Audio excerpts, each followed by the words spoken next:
Now here you see TCU very smart, coming out with a little full court pressure, a little bit of surprise. Haven't seen it thus far, so maybe looking for a quick turnover. They're going back to man-to-man. Green almost got some pressure from behind. Now timeout taken by Tim Collins as Travis Bush got wrapped up. No time to be careless with the basketball for Colorado State. No, Bush, wise decision. He had nowhere to go. Good trap. TCU came out very aggressively. They came out in the full court. It didn't create any turnovers, but when they got over in the half-court situation, Bush was in a position where he got trapped. He's a veteran player. Called the timeout to secure possession of the ball. Now, 25 seconds to go. Tim Miles can run a side out of bounds play to score, or just enter the ball and run his regular half-court offense. So now it's time for Colorado State. Again, we talked in the open, 8-1 at home this year. There's something about playing here at Moby Arena that seems to suit this Rams team well. They've been pushed hard in the first half by TCU. Now they'll try to close it out in the final minute 15. As I look at Colorado State's lineup, any one of the 5 players can make the play here. They're not limited to 1 or 2. They have a balanced attack. Smith obviously can go off the dribble. And now he'll go behind his back and force in the lane. Left it short, and TCU gets the rebound. Quality defensive effort there by the Horned Frogs. No need for a 3 yet. Ah, my boy. And a push off. Ronnie Moss. His first foul of the game couldn't come at a worse time for TCU. And the veteran official, Dan Crispin, gave a look. As you see it right here, he makes the move. Dorian Green anticipates the inside out going back to the left hand and gets the call. Now, Ronnie Moss has got to stay off the officials, especially late, because he's going to have a long career in the Mount West. Don't get into a long-standing battle. Big possession here, Colorado State. See if the Rams try to really burn this shot clock. Ogade gets the ball knocked away. TCU has it. Ball loose on the floor. And they're going to give the alternate possession, and the arrow is pointing to Colorado State.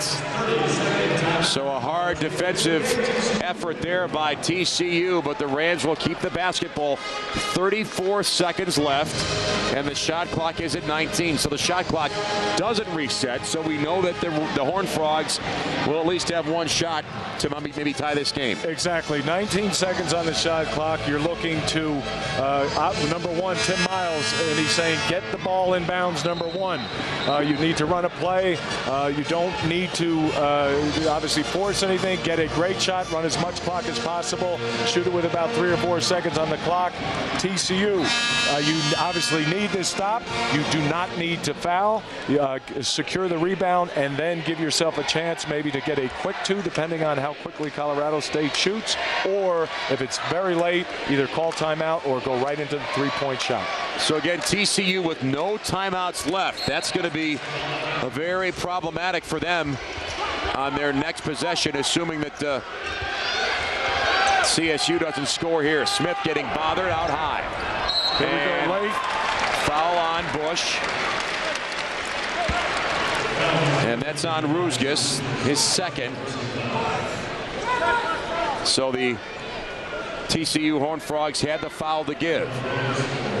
Okay, now Bush is again, we said he called the timeout earlier. He's a smart player. He's been in these situations before. You notice that Franklin is not on the court right now. Wise decision. Doesn't give you that easy opportunity to foul. This is a kid who's already graduated from the University of Minnesota. He's already got his degree, so a little bit more experience, and that's not going to rattle him too much at all. And now CSU, Tim Miles does the smart thing, calls the timeout. He wants to get his defense set right after this next free throw made. Right, Tim Miles is going through all the scenarios, make or miss, get your D set. From TCU standpoint, what they're talking about is what is going to be the differential. Are we going to need 2 threes? Are we going to need a 2 or a 3? Obviously, whatever it is, it's got to be quick. If it is a 5-point spread, get to the rim quickly, get the 2 if it presents itself, unless Rusgis is wide open. We talk about the importance of a game like this for CSU and TCU. Both teams at 2-3 in the conference. And again, the coaches don't necessarily look at the big picture here, but they're trying to seed for that conference tournament in mid-March in Las Vegas. And what is the call here after the free throw miss? Lane violation. Nobody was underneath for Colorado State. And a disaster for TCU. There's your jump. Yep. In too soon. Closing games on the road. And now Bush makes that free throw. Now it's got to be a 2-score game for TCU. Moss will have to hurry. Go ahead and He'll get the go two. strong and can't finish. Had a good look. Boy, that is some serious athleticism. He just put the Jets on and blew right by Dorian Green. Right to the rim. And Green now has 4 fouls. You know, unfortunately for Coach Christian, couldn't complete the three-point play. He went back to his left hand. His right hand, he doesn't have enough confidence in it. Obviously, Ronnie is a left-handed player. If he could have went with his right, he could have protected the ball with his left hand and maybe gotten an opportunity at a three-point play. All right, now here we say 21 seconds on the shot clock. We got the 2 free throws. Obviously, you're at a juncture where you need to make them both. You have a 3-point spread. You go into your pressure and then try to get a steal quickly. If you don't get a steal in about the first 2 or 3 seconds, then you have to foul. So we want to make sure that the officials have the clock set right. Right here, as the shot goes up, he's going to lose his balance, step in. The ball is still in his hands. His foot's clearly in the lane, so it is definitely the correct call. Unfortunately, the young guy, once again, found a way to cause Coach Jim Christian to get some gray hairs. Not only did the kid get in foul trouble, steps in too soon, allows another free throw. All right, one more look here. Right here, he's in too soon. Very clearly, again, the correct call. A lot of times officials will turn their head on that one late in the game, but the veteran official, Dan Chrisman, had the courage to make the call, and it is the right call, much to the dismay of Ronnie Moss. So 1.6 seconds went off the clock. And there's Nico Scherna, whose numbers a little bit underwhelming. 7 points of offense and 4 fouls. So Ronnie Moss at the free throw line, but man, a tale of 2 halves. First one good, second one not so good. Well, you must credit Colorado State's adjustment to really focus on Ronnie and to give Ronnie credit, or to explain Ronnie's situation. He did not get much help until late. Ruska's helping a little bit. Now, make 2 foul shots, Tuffy. Get into your pressure. Maybe force a turnover. That's obviously what you're trying to get. Give your trapping and turnover opportunities 3 or 4 seconds. If it doesn't show up with the turnover, foul. And you can't really have too much concern about who you're fouling. And he makes them both. Do not let the ball get in bounds. Try to deny the entry pass. Bush gets fouled from behind, and that's Rusgis. Rusgis has 3 fouls, so TCU trying to grind it out on Colorado State and make the Rams win it at the free throw line.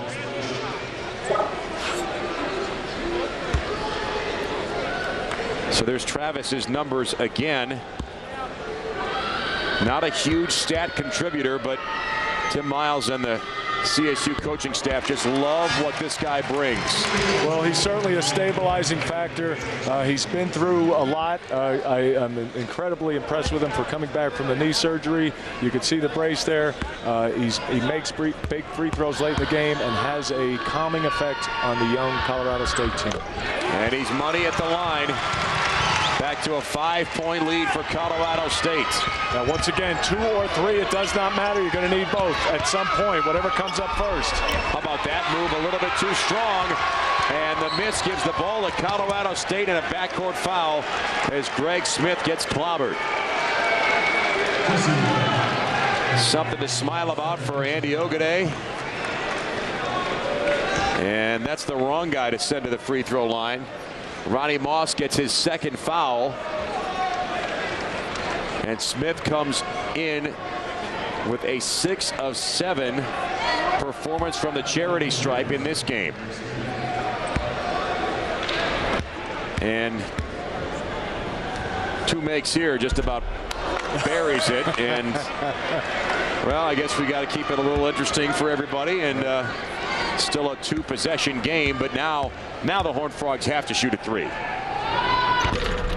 And he gets the second one. They do, in a quick one. Moss will fire and airball it out of bounds, and it's Colorado State basketball, and the Rams will nail shut another home court win here.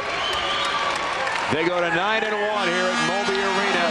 Final score 63-57. Bill Dolman is standing by in our studios in Denver. We'll go to him right now as we get set for our next game. New Mexico hosting BYU. Hi, folks. I'm Bill Dolman. Welcome to our Denver studios of the Mountain. We're making a brief stop here. Colorado State has defeated TCU. It's time to get you out to the Pit in Albuquerque. It's number 10 BYU and 23rd ranked New Mexico. The Pit is sold out. The place has been packed. You know the atmosphere is going to be electric. The action is intense. The only place to see that game is right here on the Mountain, and it's coming up right now.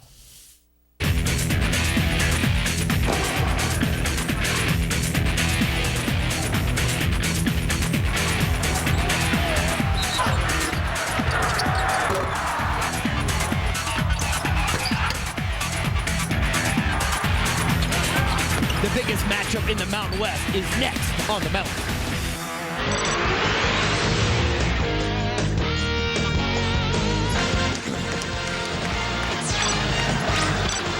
The Pit is getting warmed up, one of the most hostile environments in all of college basketball.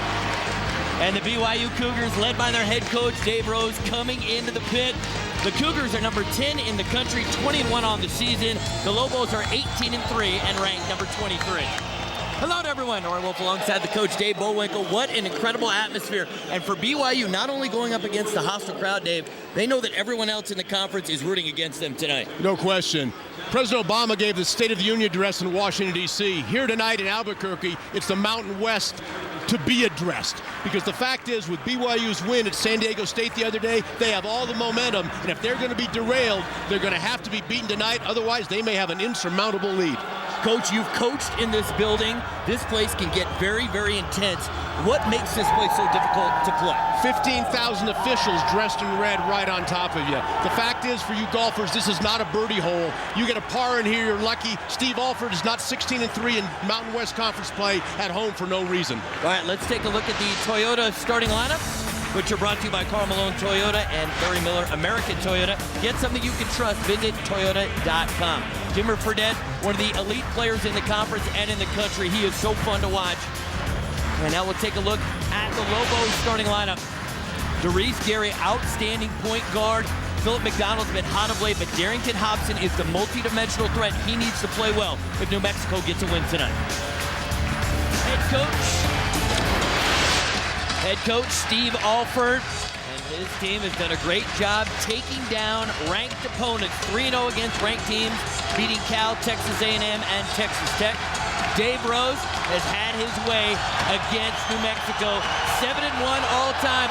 I'm not sure he's ever come in here with so much on the line. No, never have they faced each other ranked in this nature.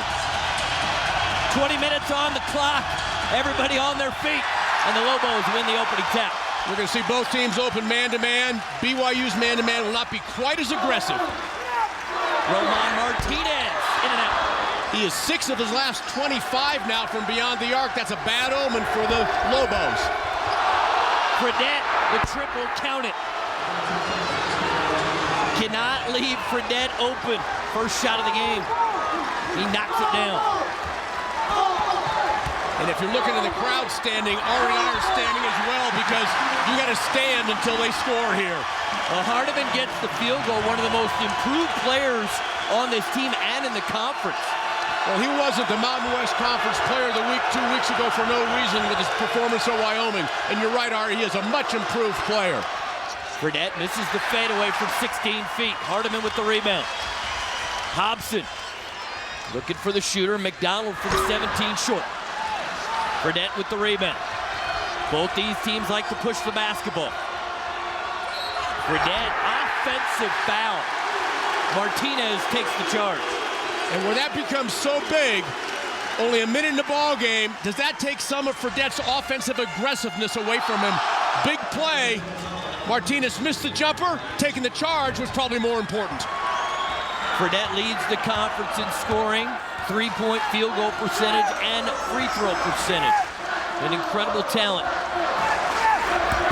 Dairese Gary finds Martinez. The lefty's triple is good.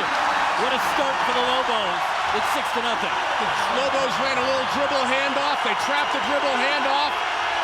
And the ball handler found the open man, Martinez, in the corner. And check that, New Mexico up 5-3. Fredette had the earlier three.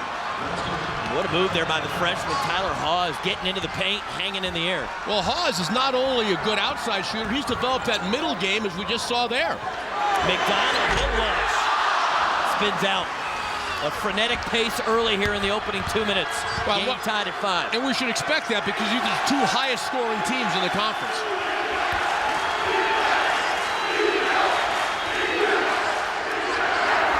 Emery's three is an air ball, and he'll hear about that. One of the things that Dave Rose is concerned about is quick bad shots. That was a quick bad shot. Second meeting of top 25 teams in Mountain West Conference history. The last one was in the tournament. BYU against UNLV in 2007. First time two ranked teams playing in a regular season game. And make sure that game in 2007, both those teams went to the NCAA tournament, just like both these two teams are NCAA tournament bound. Hobson aggressive, going to the rack. And he'll go to the free throw line to shoot two. And there's a lot of talk going into the year about who's going to be the conference newcomer of the year. Got to figure halfway through the conference schedule that Darrington Hobson is the newcomer of the year in this conference. No question, because he's ranked so high in so many different statistical categories. He's an all-around player, and what he probably does best actually is pass the ball. You can see here leads the Lobos in all categories of offensive scoring, rebounding, and assists. They've never had a guy do that in the history of this school. This is where he's not very good at 61.5.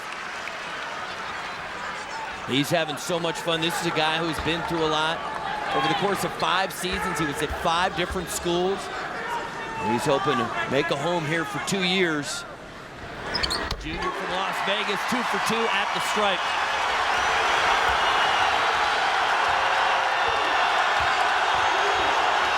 Going to keep a close eye on the point guard matchup. Dave's going to tell us more about it. Fredette and Gary. And Gary, the great defender. Fredette, the great offender. Miles in the post. Traveling. Hardiman's confidence has gotten to the point where he is truly a factor in the paint. At both ends of the floor. He's scoring well around the basket. He's a good shot blocker in the top 10 in the conference. And he's getting on the glass. And he's really kind of a two-headed center, splitting time with Brown. When they have both those guys going, they have great athleticism. Brown played really well when I was here 2 weeks ago. Really opened some eyes around the conference. When you talked about Hardiman, and here he is right now, right on cue. Emery with the rebound for the Cougars. Cougars trail by 2 points. Statistically, BYU is off the charts, both offensively and defensively. Emery, fadeaway jumper, no good. I'm not sure they're even going to need the shot clock tonight. The three, way short. Hawes on the move. From 15. Soft touch. Gets it to go. Tyler Hawes has got 4 points. Now we saw Hobson at the other end miss the three. He's only shooting 20% from the beyond the arc in conference play. His numbers in conference play have dropped significantly. He may be, and you see he's not a big-bodied guy, he may be starting to fatigue a little bit. Hobson, and that's blocked. Hartsock with the block. He's done a nice job of that, like coming off a career-high 4 blocks in the win against San Diego State. And you notice Hartsock is guarding Hobson, so what Dave Rose has done is invert defensively, putting a big on Hobson because the Lobos like to run Hobson inside so much. And Martinez, he's the 4, but he's really a little 4, so he can be guarded by Hawes. Brandon Davies in the game for BYU. He wears number 0. Miles goes to the bench. Triple, no good there from Hobson. Hawes on the run, the floater. No. Hardiman, the tap, and it will remain BYU basketball. When we come back to the pit, we need to take a breath. We just played 4 minutes. This game is tied at 7. What an electric atmosphere here at the pit. Introducing the all-new Ram Heavy Duty. With a legendary 6.7-liter Cummins turbo diesel and all-new refined interior, it gives brains more to think with, muscles more to work with, trophy shelves more to deal with. Introducing the 2010 Motor Trend Truck of the Year, Ram. Now get 1.9% financing for 60 months on Ram Heavy Duty, Motor Trend's 2010 Truck of the Year.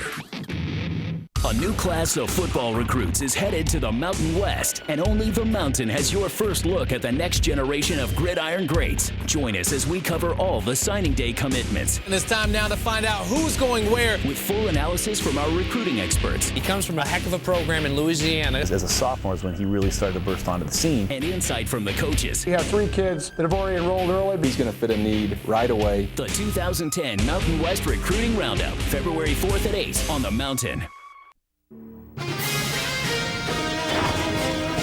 Mountain College basketball is brought to you by Dodge.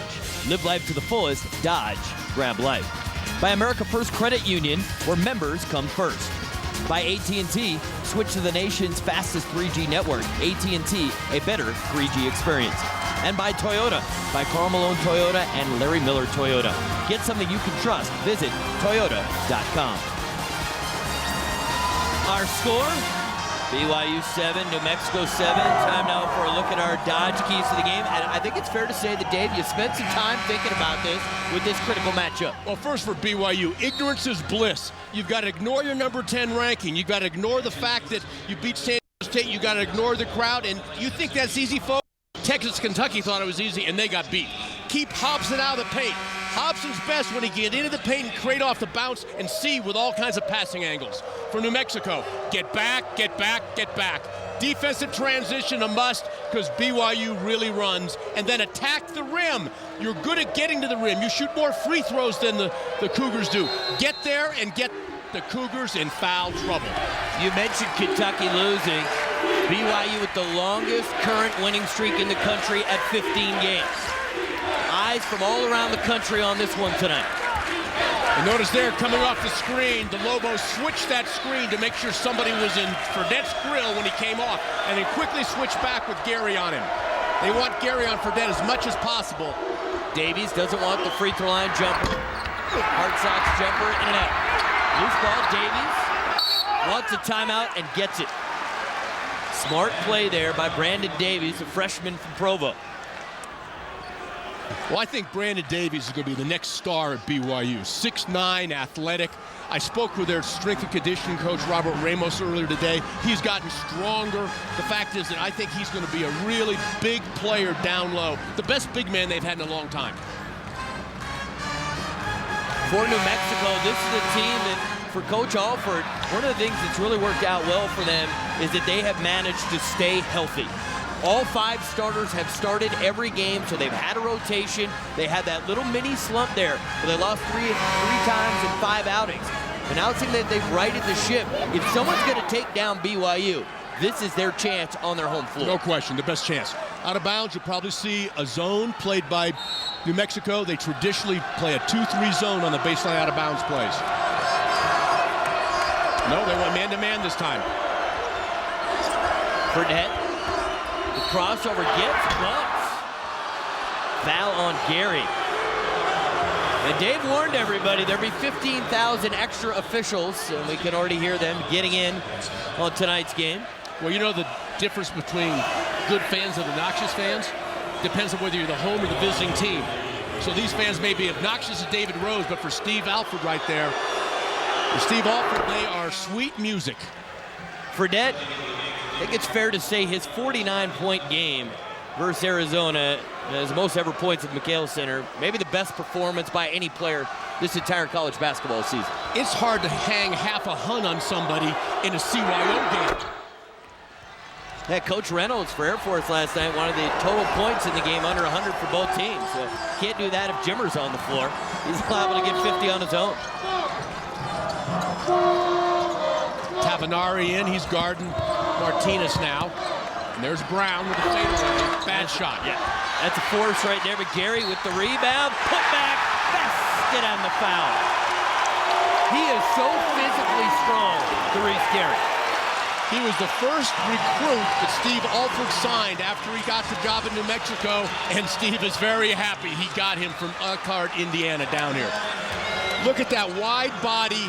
He can score off the bump. He can get bumped and get the old-fashioned three because he's got that good width and strength, and he leads with his inside shoulder into the defender, protecting the ball. Great to have your leader be a durable guy. 84 consecutive starts for Dairese Gary. He cannot convert the free throw. A little more than 5 minutes gone by here in the opening half. Game tied at 9. Emery. No good. Gary kind of slipped a little bit and still gets it to go. He blew a tire on takeoff, but righted himself and got the ball up on the iron. It wasn't pretty, but it's in the book. Davies, well defended by Brown. Lobos forced the turnover, and they give it right back. Not a good decision by Martinez. Somebody forgot to tell Roman they put the other team in a different colored jersey for a reason.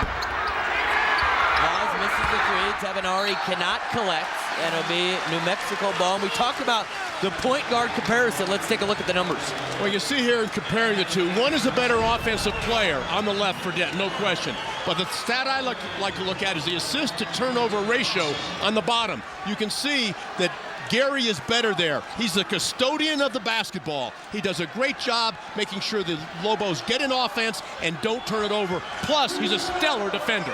Gary takes the seat right now running the point. Nate Garth, who's been red hot of late, last 4 games combined, he has 29 points, including 5 of 8 from beyond the arc. Little run there for Dennis, no good, but Brown there to clean it up. Alert air traffic control ramp incoming.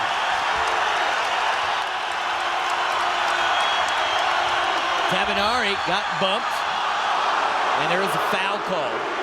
And you're going to have to be patient with us, folks, because it's hard to hear the whistles. Foul goes against Curtis Dennis. Here's the replay, the putback. Hello. And he's an energy guy. When good plays like happen for Will Brown early in the game, he's one of those guys who needs that to give him the confidence. We see Tavenari at the line. Part of the reason that Tavenari, that JT's out of the running, he doesn't get here often enough for 4-man. He only shoots a free throw every 27 minutes. By comparison, on a per-minute basis, that's 9th on the BYU team. You'd like your 4-man to get to the glass a little more. This is a good omen for the Cougars that he's there. He's already been a part of 3 conference titles, got a chance this year to win 4 in 4 years. Incredible run for Tavenari in this Cougar program under Dave Rose. Curtis Dennis handling the ball for the Lobos. We talked about playing a big on Hobson. Tavenari guarded the Tavenari wild card and ran off his man, left Hobson wide open. Garth couldn't quite get him the basketball.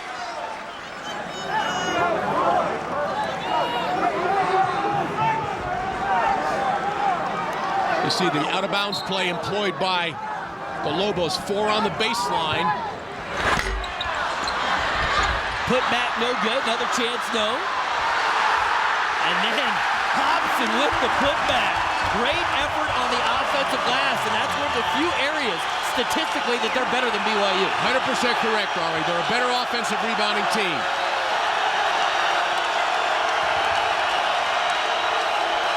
Miles in the post. Brown's all over him, and that forces an air ball. The bigs for BYU struggling early. That is a tough shot, an air ball. Brown is there, and that's blocked. Terrific block by Miles. And then after the play, it's going to be a foul called against Will Brown. See a little bounce play, little kick. And here's the fighting on the glass. Nobody gives up. Hobson, look at him stay after it. One of the things you look for in jumpers is how quick they are. Not the first jump, but the second jump. He got the basket on the second jump. Coach, BYU started out from the field 2 for 2. Since then, 1 for 11. The defense, the energy, the intensity of the building, seemingly having an effect right now on the Cougars. And I think another thing, Ari, is the rotation of the players. They've subbed in and out a lot. Here's some of the advantages the Lobos have. Everybody thinks the numerical advantages are all in favor of BYU. But the Lobos shoot more free throws and get more offensive rebounds. Plus, they make a few more threes.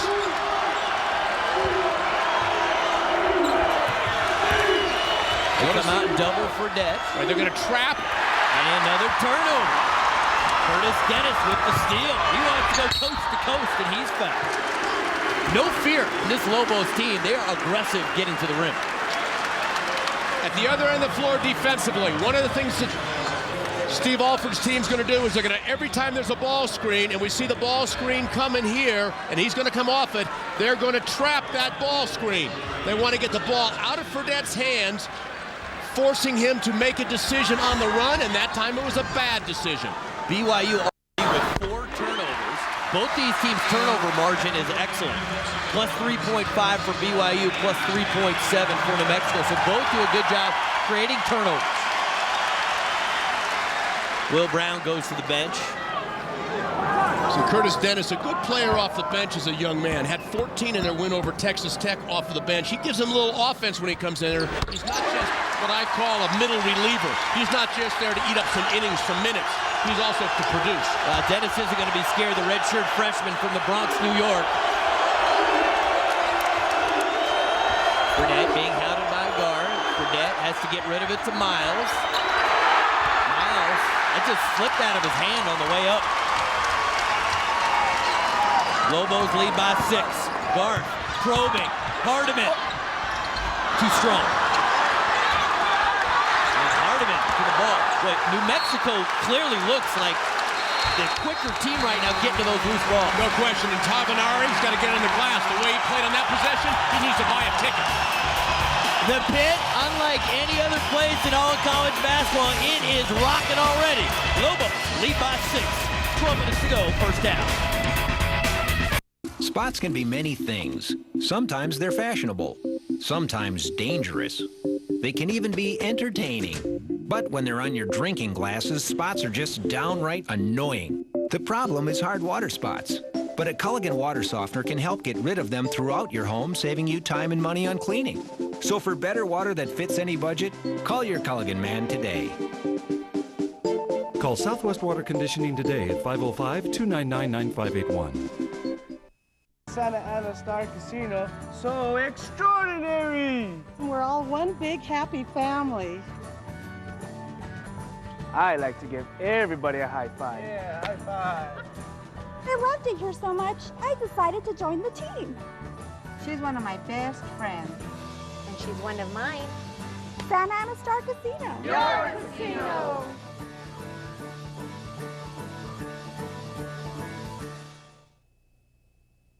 It's here, the first sale of 2010 at Bob Turner's Ford Country. Peppy, fun, and fuel-stingy, the 35 MPG Focus. Drive one today for only $13,499. Bob Turner's Ford Country on Montano, just west off I-25 at the Montgomery exit. No bull. It's here, the first sale of 2010 at Bob Turner's Ford Country. 2010 F-150 trucks, America's best-selling truck for 33 years. Drive one today for as little as $18,795. Bob Turner's Ford Country on Montano, just west off I-25. No bull.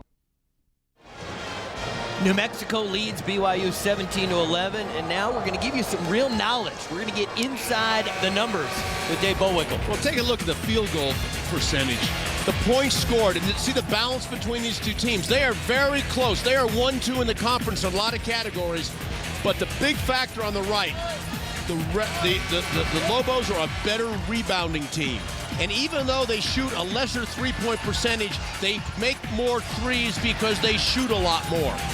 New Mexico already leads BYU on the glass 15-10. And BYU has not had a field goal in the last 4.5 minutes.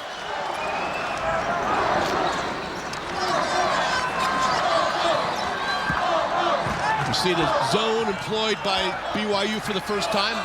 2-3 zone, not a lot of aggression in it, kind of a soft, packed in. I call a high school 2-3. Garth goes to the corner to Dennis. Wants the three, no. Hobson kept it alive for a moment, waiting for the call. BYU basketball. There's that offensive rebound again, and a nice teamwork. We talk about teamwork by the players. Larry Spalding and Mike Cyphers, the two officials, working with each other to figure out who had the best view in terms of which team would get that basketball. Fredette gives to Emery. Now Fredette. That's a tough shot. Can't get it to go. Hobson with the rebound. He can go coast to coast. Nice bounce pass to Dennis for the easy two. That's quick transition defense to offense. Well, we talked earlier about get back, get back, get back. For the Lobos, the same thing's true for BYU. This New Mexico team will run as well. Now BYU right now, they need a bucket and they get one there. Charles Abuo, they needed that. Sophomore gets the reverse layup. Abuo, a very good offensive rebounder, had 5 key rebounds in their win at San Diego State. He's a good active rebounder off the bench and showed up there and paid dividends. Hardiman. He'll go to work, spin to his left, it's blocked, but a foul.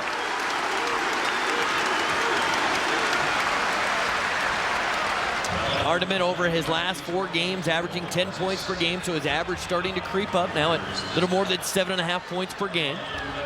But now he has to do what he does most poorly. At 57-8 at the line. You're going to take down the number 10 team in the country. You're going to need to hit free throws at home. Too strong on the first one.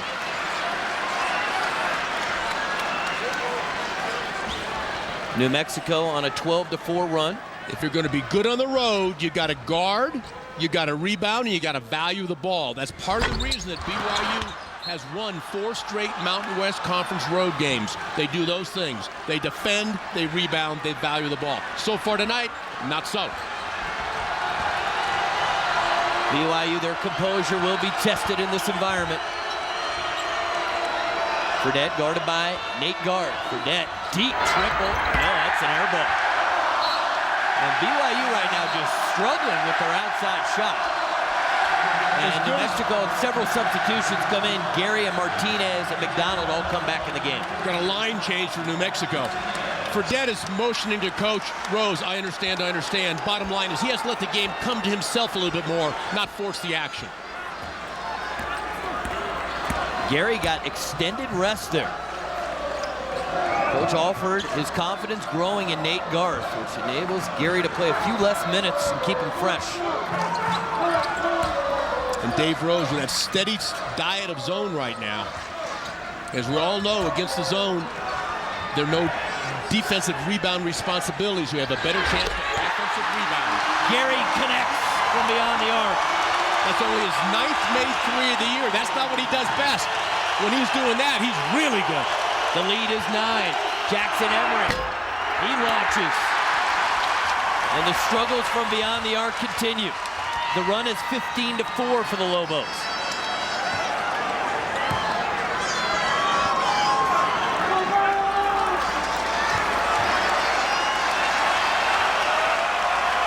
Plenty of time on the shot clock. See how they play their zone offense. 4 out, 1 in, with Hardiman in the high post. And 4 perimeter players, because all 4 men on the outside have the ability to shoot the 3.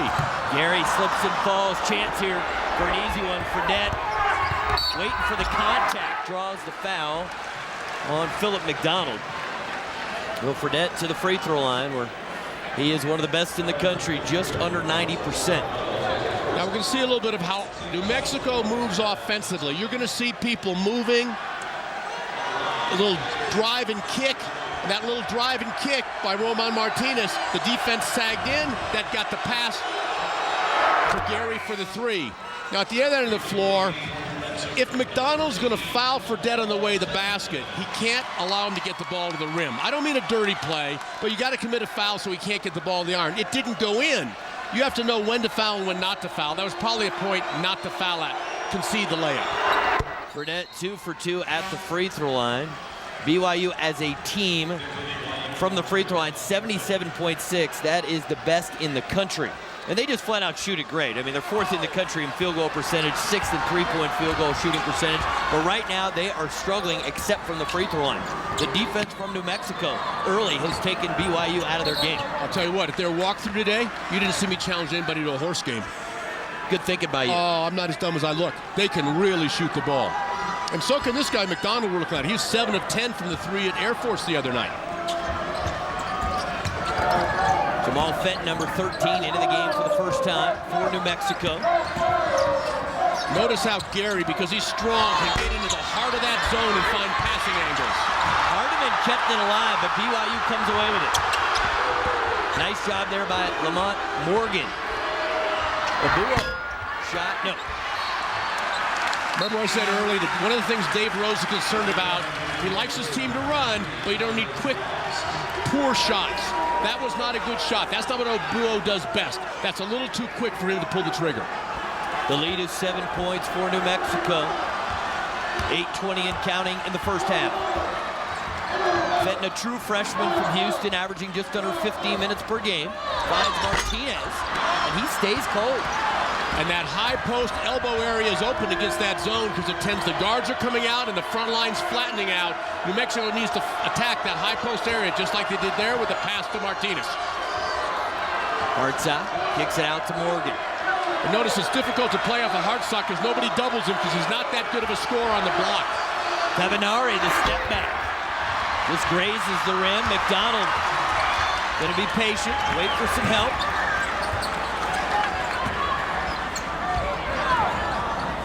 Really nice ball moving, quick extra passes. Pause with the rebound. An exceptional freshman finds Emery, and he connects. One of the great three-point shooters in the conference gets his first one to go tonight. He's a leech.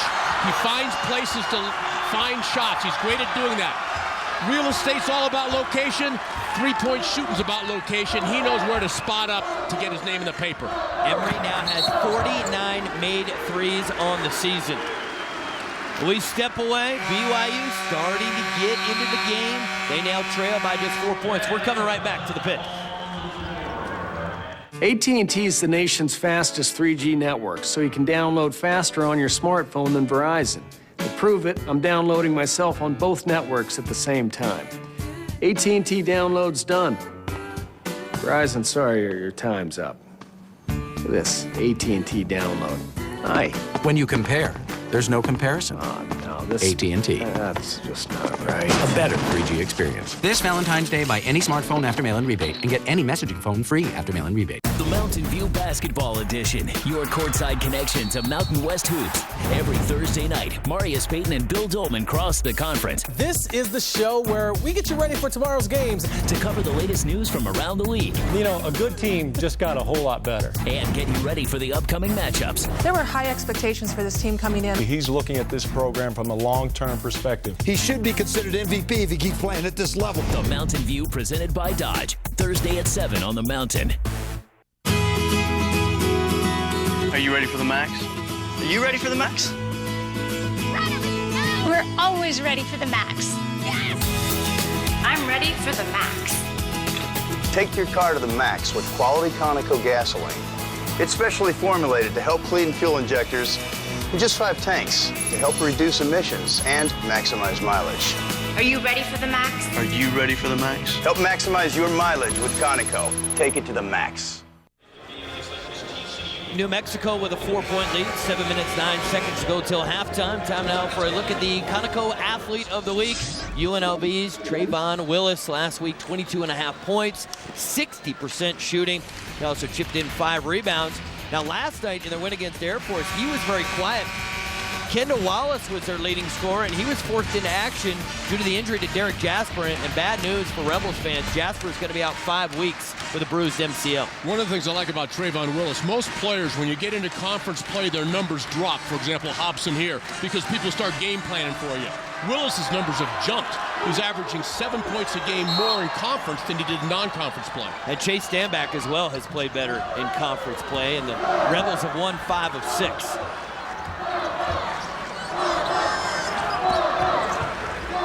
McDonald the 3, Will Brown offensive rebound. This three no good. Martinez tries to keep it alive, and Hawes tracks it down but steps on the sideline. We are thrilled to be at the pit in Albuquerque, New Mexico.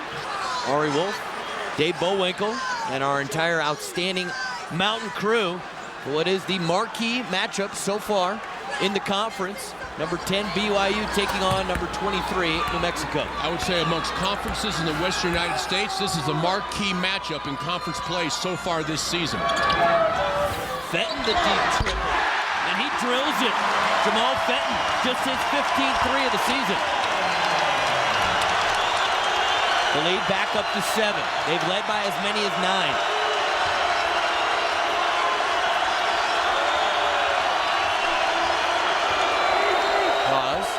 Gives to Miles. Miles working on Brown, fade away. And yes, Brown did get a piece of the shooting hand. That's a good call. Brown's got that over 7-foot wingspan. 7 foot 3 inches, that wingspan. Length makes you quick. That length helps him get to the ball, but that time he got the elbow as well. Miles at the free throw line, 65% on the season. He got praise from his head coach for his performance against San Diego State, saying that Miles was just simply terrific. Part of the reason Miles is a weak free throw shooter, he's a good all-around player, but look at all the wasted motion in his shot. You watch Jimmer Fredette, it's compact, very simple. Miles starts his shot down by his shoelaces and brings it up. That little wasted motion is part of the reason why he's a career 60% shooter. Miles' minutes down a little bit. The whole team says he is the ultimate team guy. He's just about winning, and that free throw was ugly. Hardiman with the rebound.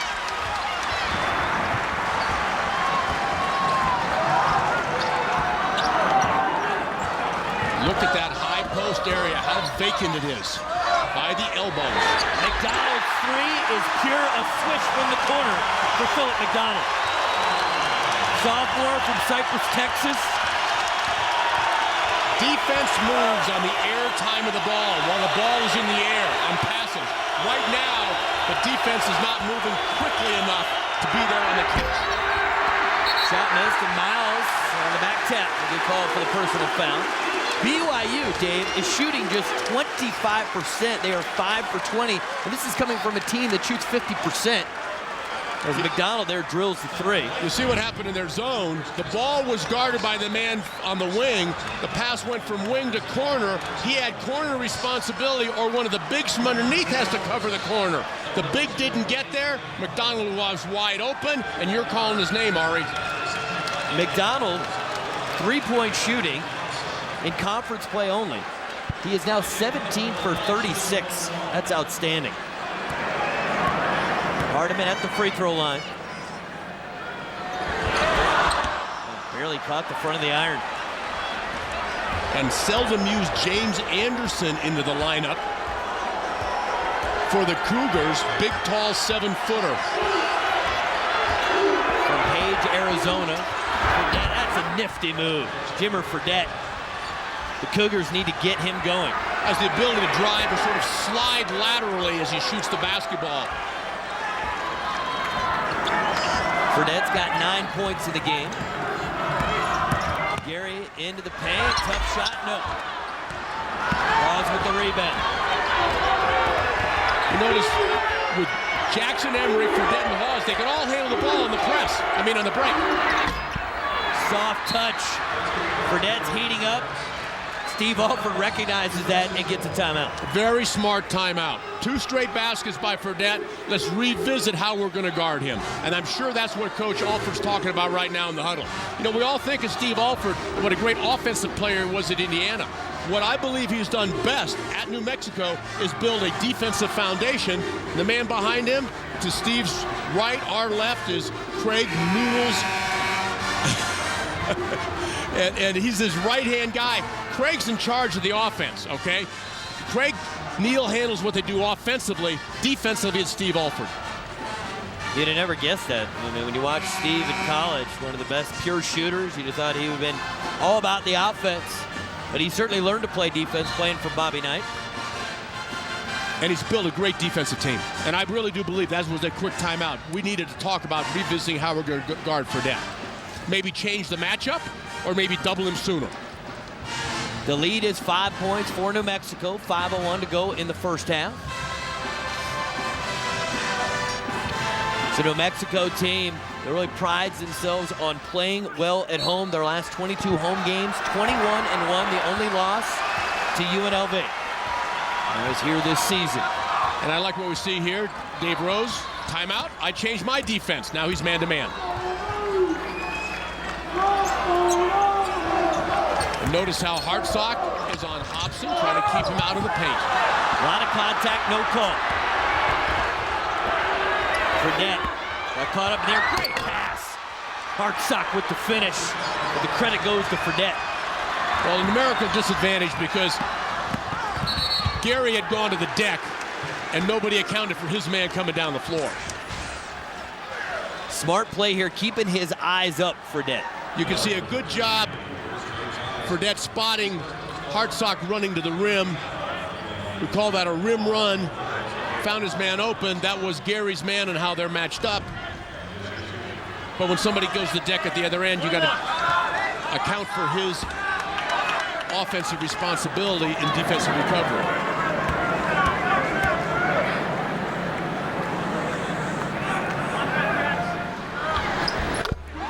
Free throw is good. You know, coaches all the time when they go up against a player, they have a lot of comments about their experience. And Sean Miller, the Arizona coach, said that Fredette reminded him of a young Mark Price, a guy who had a great college career at Georgia Tech, who was able to find ways to get his shot off, wasn't necessarily the fastest guy out on the floor.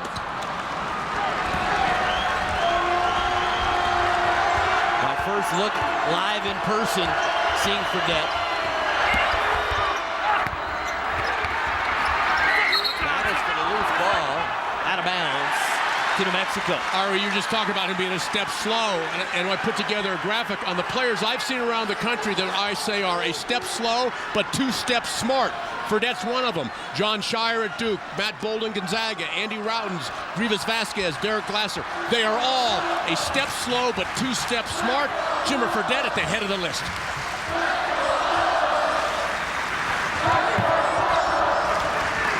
We expected a high-scoring game. Neither team shooting the ball particularly well. BYU 8 for 25 and New Mexico 10 for 32.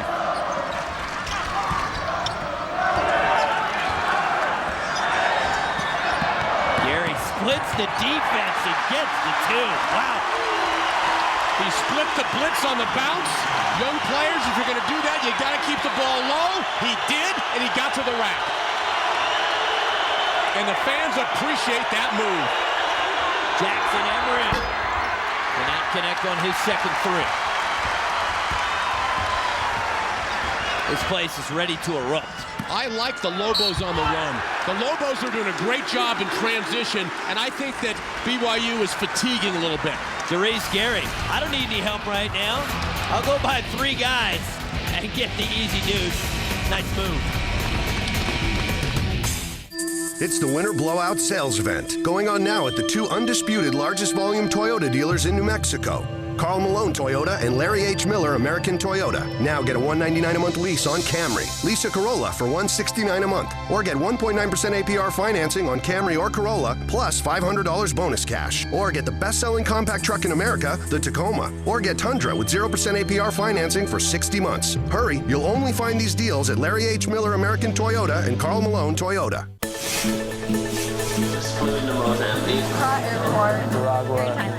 In Peru, we help bring water from the local springs so they could use it for drinking. We're at the school right now teaching about how to have better hygiene. We're in the maternity hospital helping, and one lady even named her baby after Christy Sue. In one day, these people had a house to live in. Hola! Thank you. Sometimes it seems overwhelming, but I think you have to change the world one person at a time. How does one describe mountain sports stats sage Scott Serra? Keeper of the count? 11,021 yards. Tutor of the totals? Or the man with his finger on the figures? UNLV, 120 points, March 7th, 2002. He lives, sleeps, and eats the stats. A new record! Man, that stings! The Statmaster. Hello and welcome to It's a Numbers Game. I'm Scott Sarah. You know, it was a close shave. Scott Sarah, the Statmaster. It's a Numbers Game. Tonight at 6:30 on the Mountain. New Mexico leads BYU 31-25. A big reason for their success, Coach Dairese Gary. Oh, we've talked earlier about what a great defender he is, but here he is with 9 points so far in the first half. The leading scorer in the ball game, showing how he can do it in a variety of different ways. You know, he went to Concord High School in Elkhart, Indiana, the home of Sean Kemp. Well, he's doing justice to his high school protege in terms of how he's scoring here in this ball game. Not just a defender, tonight he's playing well offensively. Very efficient, 9 points on just 6 shots. Also has 3 assists. He's going to get a break right now. Keep in mind, coming up at the half, join Bill Dolman and Marty Fletcher as they break down the first half. They'll have scores and highlights from the rest of the Mountain West. But this is certainly the marquee matchup that people have been looking forward to. BYU undefeated in conference play, 5-0. New Mexico trying to help out the rest of the teams in the Mountain West by bringing BYU back to the pack a little bit. Well, the last couple of weeks, I've seen Villanova at Louisville. I've seen Texas at Kansas State. I've seen Wake Forest at Duke. And you know what? This game's every bit as big and the crowd is every bit as good. It's part of the reason the Mountain West Conference is, in fact, the best league in the West. Hartsock. He was challenged on the shot, short on the layup attempt. College basketball, play on. No harm, no foul. Garth with the left hand. And then Anderson with the rebound. Anderson getting some significant minutes. He only played 2 minutes against San Diego State. A foul far away from the basket. 16 fouls, so no free throws yet. BYU has committed 19 fouls, so the next one, the Lobos, will be in the double bonus.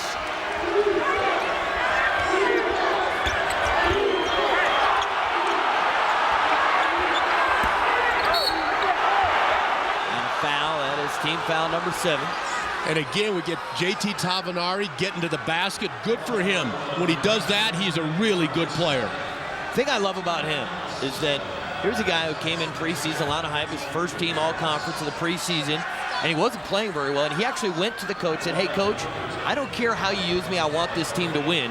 And for a player to go do that, that's all you need to know about him. You want to coach a guy like that who says, I'll do whatever it takes to help my team win. Well, one of the things Dave Rose told me earlier, says he wasn't shooting well, but he was playing well. And now getting that little feel coming off the bench, he's shooting the ball a little bit better. And they have not lost with Tavanari coming off the bench. Well, you know what? I'm not real smart, but if I was a coach, I'd keep him there. The lead is 6 points for the Lobos. Game with all kinds of hype, and so far it's lived up to it. It's a great atmosphere, lots of intensity here at the pit. See the matchup. Hobson's going to try to take Hartsock off the bounce if he can. See, he's a little quicker, and there he goes. Tavanari, 2-on-1. Numbers, throw it high. Fredette scored that, but he had a great opportunity to lob it up to the rim to Tavanari. Go over the top of that lone defender. BYU putting together a little run right now. They trailed by 9 points. Well, you didn't expect him to go away, did you? Nope, no, I certainly didn't. They're a lot like a Jack Russell Terrier. They're just going to hang around and hang around and hang on. That's team foul number 10, so Gary will go to the line for the double bonus. He's a 76% free throw shooter. He has stepped it up in conference play, averaging a little under 13 points per game, and he has been the team's leading scorer just in Mountain West Conference games. And I know I'm getting ahead of ourselves, but if it's a late game situation, last 2-3 minutes of the ball game, he is deadly at the line. His last time out against Colorado State, 10 for 10 from the free throw line.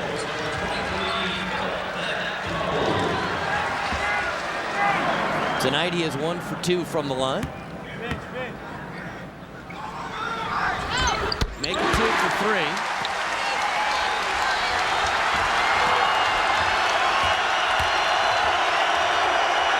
And the Cougars are led at the half in 20 of their 21 games. Against UNLV, or check that, it was against Nevada. Hobson closed out on the corner on Tavanari and forgot to get back in and rebound. Even if you close out, you got to get back in on the glass. Burnett splits the defenders, finds the open shooter with Tavanari, spins around and through.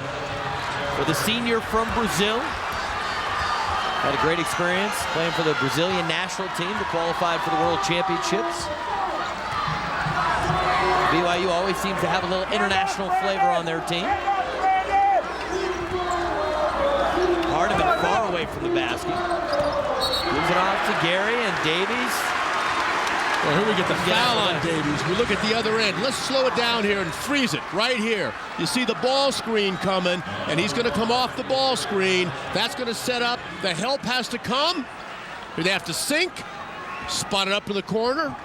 Name in the newspaper. Great job by Tavanari. One of the things he did is, I say, as a shooter, you got to do your homework early. That means get your feet ready, get your wrist cocked, so when the pass comes to you to deliver the ball to the basket, he's very good at doing his shot preparation. And the pass was perfect. I don't think people pay enough attention to where the shooter catches the pass. They want it in the slot. That's a great point. You got to put that pass right in the shooting pocket. Don't pass your teammate out of a shot. Offensive foul. That's back-to-back quick fouls against Brandon Davies. One of the things that happened in this play, as I say, Jimmer Fredette drove Davies into the foul. Here comes the ball screen. It's coming, and watch, Jimmer's starting to drive before the ball screen gets set. He has to wait till his teammate is set so he doesn't pick up that foul. And we got it right back the other way. Same thing. Gary has to wait until Martinez gets set. That's the ball handler's fault in both situations. Well, that one's a little different. They said he was pushing from behind. If you set a back screen, a blind screen, you must give your man, the defender, at least a step. Martinez didn't give him that step. Haas. Hops in the rebound. And Steve Alford looked for the last shot here. As happens with many teams, look for a high pick and roll. But one of the things as Coach Alford does, as you saw in that last screen set by Martinez, they like to set the ball screen at a flat angle, not at a side angle. If you set the flat angle, the defender gets no help. And here it's really tough because they've got a big guarding Hobson, so they went 4 flat. But he turns it over. Bad here for BYU. Bad decision. He went on with 9 seconds to go. Fredette misses the 3. First 20 minutes complete here at the pit. It started with a frenetic pace and it never really slowed down. The Lobos lead the Cougars 36-32. Both coaches will have plenty to discuss in the locker room. We will send it to Denver, and our studios, Bill Dolman and Marty Fletcher, will break this down and get you caught up on everything going on in the Mountain West. Thank you, Ari, and welcome back, everybody, to the Denver studios of the Mountain. This is Halftime Live with Marty Fletcher. I'm Bill Dolman. Well, Martin, we expected a high-intensity, high-octane game. Great atmosphere. This has been a terrific 20 minutes. The best college basketball game in the country, bar none, right here on the Mountain. Terrific first half. It's like watching a conference tournament game right now or something, right? New Mexico got out to a terrific lead in the first half, but for BYU, Hawes and Fredette, the backcourt duo, kept them in the game and really stayed calm despite that crowd around them. They got BYU off to a fine start. There's the nice assist. Fredette knocks it down. Here you have a really fine move down the paint. Hawes gets the friendly roll. So the backcourt, and Hawes is a guard, make no mistake about that, pulls up there. They got BYU off to a fast start. Well, one thing that we've really identified in this game is the effort that New Mexico has put into rebound, and they have been relentless on the glass, especially in the offensive end. They pounded BYU on the offensive glass. I think it was 10-3 offensive rebounds. Even Gary got into the act. He gets the offensive rebound, sticks it back in. Here's the follow slam. Excuse me. Hang in there, Marty. Well, the game is so exciting, I lost my voice, but terrific performance by New Mexico on the glass. There you have the penetration. Watch the offensive rebound again. Great effort. 2, 3. So you saw the athleticism take over in that stretch where New Mexico got that 9-point lead, and it was all offensive glass. And one of the reasons why New Mexico also got out to the lead was because of the three-point shooting. Is that in part because they're so confident in their offensive rebounding that they're not afraid to take those shots? Well, what you saw, Bill, BYU went to a 2-3 zone. It slowed the pace down, got them back in the game. They got it all the way down to 2 points. And then New Mexico, with McDonald and Fenton, started knocking down some threes, so BYU had to go back to the man-to-man. So you see a great ebb and flow in this basketball game. New Mexico is 4 of 11 from behind the arc in the first 20 minutes of the game. Well, BYU trailed 28-19 with 6 minutes to go in the first half. The crowd was really into it. But then you go back to the calmest guy in the Mountain West, Jimmer Fredette. He just kept his team right in there. Look at these moves. The spin move, the little baby jump shot. Jammer Fredette with the assist. So he really came through when the game was looked to get away from BYU. There's the hang time, the kiss off the glass. So Fredette ends up starting out the first half and then finishing very strong. Here are the numbers from the first 20 minutes. Very evenly played game. Both teams shooting right around the same percentage. BYU has those threes from behind the arc. You'd expect that number to get a little bit higher. Jimmer Fredette might get hot in the second half. Free throw right now in terms of the attempts, that's skewing toward New Mexico. 16 attempts in the first 20 minutes. But when you see those numbers, what do you see? Well, I saw where BYU was 9 for 10 from the free throw line. So 90%. One of the best free throw shooting teams in the country. You're absolutely right. New Mexico had more attempts. So if this game is close, you've got to keep BYU, if you're New Mexico, off the foul line because they'll drain them. All right, it's time for a break here on Halftime Live. When we come back, we'll take a look back at the opening game of our doubleheader. TCU took on Colorado State and fell victim to Moby Magic. We'll show you how the Rams rolled to another win at home next.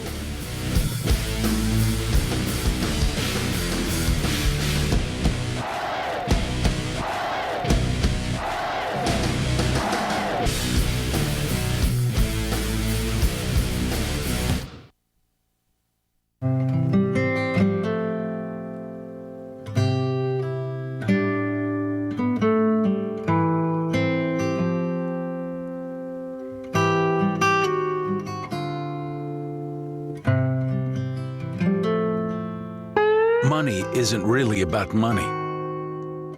Loans aren't about getting things. They're about living and about fulfilling dreams.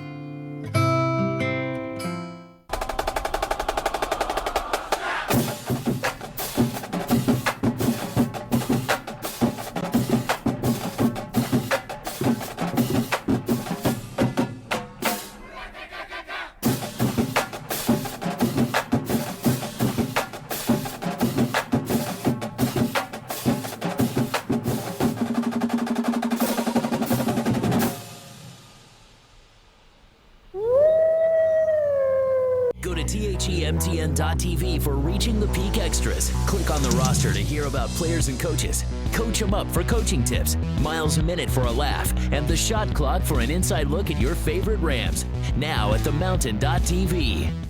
The Ohio State University. The University of Texas Southern University. California, Berkeley. Old Dominion University. Harvard University. The University of Virginia. Texas A&M. Norfolk State University. University. Arizona State. Pennsylvania State University.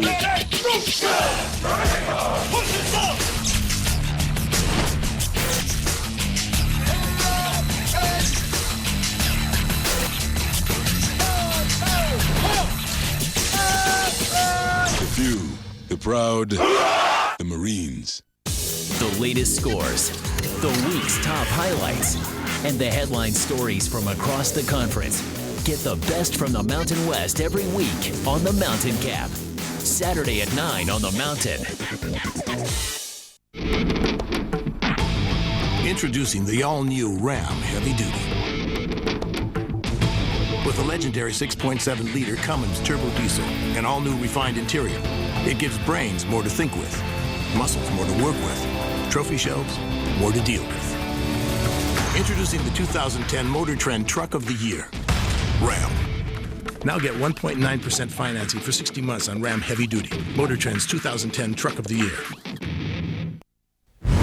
The first game on the Mountain tonight had TCU in Fort Collins. First half, Ronnie Moss was a Ram killer. He dominated all over the court. He had 19 points in the first half, but just 21 for the game. That'll tell you something. That three made it 23-18 in favor of the Frogs, but the Rams held on in the first. And here's a steal. Perry will run it out. Uncontested finish there. Nice play, Harvey Perry. Rams take the lead 25-24. It was all even at the half, 29 apiece. Second half, Andy Ogade finds his stride again. He had 2 quick fouls to start the game but recovered. Ogade finished with 14 points and 10 rebounds. His post move puts the Rams up 53-49, and Colorado State holds on down the stretch to win it 63-57 in favor of the home team. Andy was very good. I thought he was good defensively, too, which is huge. You know, and he's been fighting those back issues and stuff just the last few days. We're happy about that. It was a good quality win. You know, Jimmy's teams come in and play tough on the road. Look at what they did at San Diego State. And we knew it was going to be a battle. And with Moss going off like that, we were lucky to be tied at halftime. All right, TCU did not have the services of Zvonko Bouillon, who remained in Fort Worth. He didn't travel for the game for personal reasons, so Colorado State's able to take advantage. 9-1 now at home for Tim Miles. How big is this win for them? Oh, it was a great rebound win. It goes to 3-3, so 500 in the conference, and a great job by Ogade. They got him 3 consecutive possessions down deep. He scores really 6 big points when it was 51-49, very close. So terrific job by Ogade. Tuffy Moss was fantastic the first half with 19 points. CSU did a much better job of getting the ball out of his hands. They on the high screens, they double team, they triple team, they try to take him out of the game, and you see it. 19 points in the first half. Great job by CSU in the second half against Tuffy Moss, who really tried to carry this team and had to with the Z-Man back in Fort Worth. All right, so game 2 of our Mountain doubleheader is at the half. Will Brown and the Lobos not shooting well, but they are dominating the glass, and they lead BYU by a score of 36-32 at the break. Well, we had an interesting chat with Jonathan Tavanari of BYU earlier this week. Then again, anytime you talk to him, it's an interesting chat. He says he wants to be the BYU athletic director someday, but before that, maybe a career in television would be nice. You know, as soon as I retire from playing basketball, I want to work at the Mountain for about 4 or 5 years. Work with Marius Payton, you know, and the coach, you know, just give everybody nicknames, you know what I mean? Why are they the only ones that can't give us nickname? What can I give? No, how can I give people nickname too? You know, maybe when he's talking about working with the coach, maybe he's talking about Larry Mangino. Well, when he mentioned nicknames, I know who he's talking about. So, no, JT's been terrific. He's been a very unselfish player. He's great with the media. We love anytime JT gets a camera in front of him because he does a terrific job, and he's a quote waiting to happen. Well, since he's busy playing, what should we look for in the second half between these two teams? Halftime, it's been high intensity. Both teams, I'm sure, were looking forward to the break. But does that perhaps break the momentum of New Mexico? Well, no, I think BYU, Coach Rose will talk about, got to do a better job of rebounding the basketball. Have to limit New Mexico to one shot only. Of course, New Mexico will talk about, I'm sure a lot of the conversation will be about Jimmer Jammer Fredette. You may even see Coach Alford go to a little boxing one just to slow him down. He is that much of a weapon. Terrific job by New Mexico on the glass. Great job by Fredette getting his team back in the game. I'll tell you who's done a terrific job tonight. It's the 18, well, probably 15,000 with the construction, the 15,000 people who are packing the pit tonight. I mean, they have been at fever pitch from the opening tip all the way through the first 20 minutes. The best college basketball game in the country right here on the mountain, and it's taking part right there in the pit where they're going crazy. How much does that help New Mexico if they do get into a lull in the second half? Oh, no, I think it's a tremendous help. No question about it. They've lost maybe one game over the last 3 years in the pit. They were 8-0 in conference play last year. UNLV beat them earlier in the season. But this is a home court advantage, which is terrific, just like in the Marriott Center for BYU. So the sixth man is doing a great job there in the pit. How important is this game for the rest of the teams in the Mountain West Conference that New Mexico wins this and doesn't allow BYU to run away? Well, if BYU can pull out this basketball game, they're down 4, they're right in striking distance. What you say is it's over the regular season championship because if you can go to San Diego State and win and go to New Mexico and win, you got a great shot at winning the championship. All right, our time is up for Halftime Live. We'll get you back out to Ari and Dave in the pit after the break. We'll be back here for Post Game Live. Enjoy the second half. I know we will, right here on the Mountain.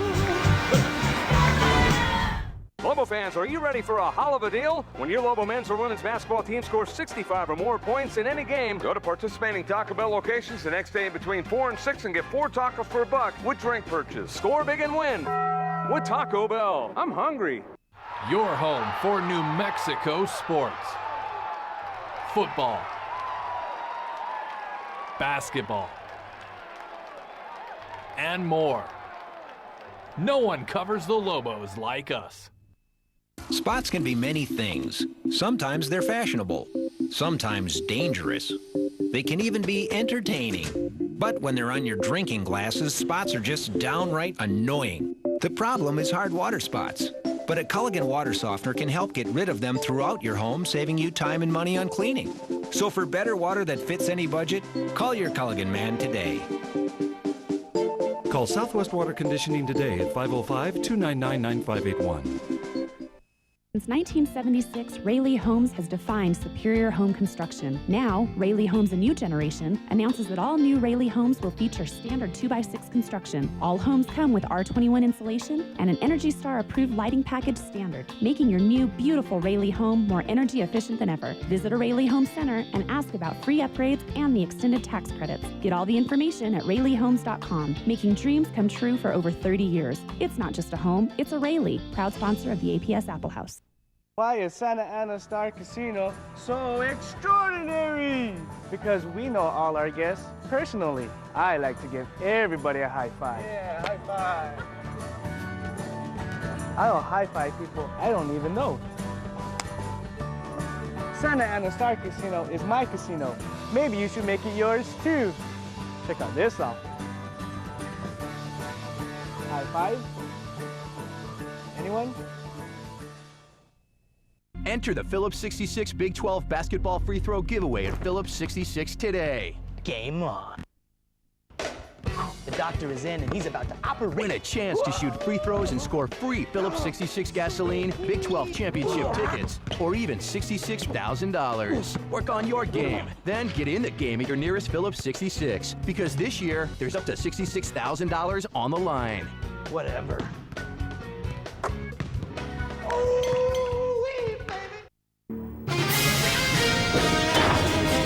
Mountain College basketball is brought to you by Dodge. Live life to the fullest. Dodge. Grab life. By America First Credit Union, where members come first. And by AT&T. Switch to the nation's fastest 3G network. AT&T, a better 3G experience. Beautiful night in Albuquerque, and it has been exciting inside as the Lobos lead the Cougars 36-32. Warren Wolf alongside the coach, Dave Bowinkle. And Dave, we hope they're enjoying it out there in TV land as much as we are. An incredible atmosphere, and New Mexico has done it early in this game with their three-point shooting. No question, shot the ball very well. Remember, this is a team that makes 8 threes a night in Mountain West Conference play to lead the conference in made threes. They're 4 of 11 from beyond the arc tonight. That's part of the reason they've got themselves a 4-point lead here at the break. And it's been everybody. There we see McDonald, we saw Martinez. It's been shared. Now, Jimmer Fredette started slow, then he started going to the rack, and he warmed up. He's got 13 points now, and part of it's because he took the ball to the basket, got to the free throw line where he went 4 for 4, and he can pass the ball as well. The best all-around guard in the Mountain West Conference, Jimmer Fredette. Let's relook at your Dodge keys to the game. Well, first of all, we said ignorance is bliss. BYU had to ignore the crowd. They've done a good job. They need to keep Hobson out of the paint. Hobson's only got 2 points. He hasn't got there often enough for the Lobos. Conversely, the Lobos had to get back. 7 fast break points is too many. That'd be 14 for the game. That'll beat the Lobos. And attack the rim, excellent job. 16 free throw attempts shows they've been going at the iron, and that's part of the reason BYU has some foul trouble. Both teams shot just 31% in the first half. What we had was a great game other than great field goal percentages. But part of that was because of great defense. Great defense indeed. Both teams with 5 turnovers. BYU looking to stay perfect in conference play. It'd be quite a statement if the Cougars could come away with a win here. The Lobos, on behalf of every other team in the conference, looking to bring the Cougars back to the pack.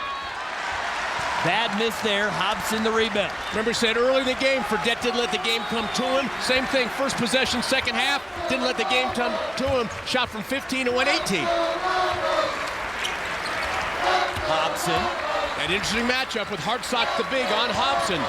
Hardiman going against Miles. Too much on the little baseline jumper. Fredette. Long cross-court bounce pass. Hardiman says, no thank you. That ends up in the second row. Says, this is my office. I didn't give you the keys. You're not invited in. Take that back to Alpine.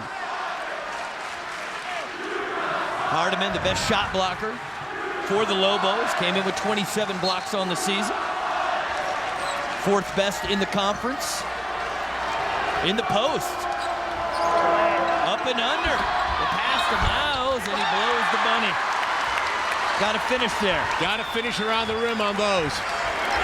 Interesting playing off of Fredette in the post. In New Mexico, ahead, and Martinez has done virtually nothing. Well, Martinez is really good at working without the ball. I would expect him to come alive here early in the second half. And there he is. Right on cue. One of the great stories, not just in Mountain West Conference basketball, but in college basketball, is Roman Martinez. How he maximizes his ability. We'll talk about that later. He's now got 5 points in the game. Fredette, tough shot, no. Another rebound for Hobson. Hobson's already got double-figure rebounds as Gary fouled on the shot. And I love Gary lowering the shoulder and going to the rim, saw the seam. Now look how Martinez works without the basketball here. He is the Energizer Bunny trying to get open. He runs here. He runs there. He comes slicing to the basket, and he's got the layup. He's always moving without the basketball. That's a part of the reason he scores. He doesn't need the ball in his hands. He's going to work until he gets the shot. Gary, the leading scorer so far for the Lobos. Miles with foul number 3 has to go out. That brings Tavanari in a hurry. It hurts him on the glass. It helps him with the shot. 1 for 2. New Mexico not doing a great job at the line, just 11 for 18.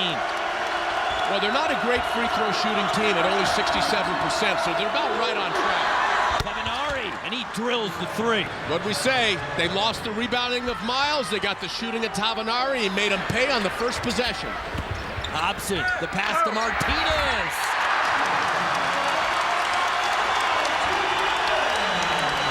Hobson does so many things right for this New Mexico team. And I think, Ari, the best thing he may do is pass the ball. And part of it is because he's so big.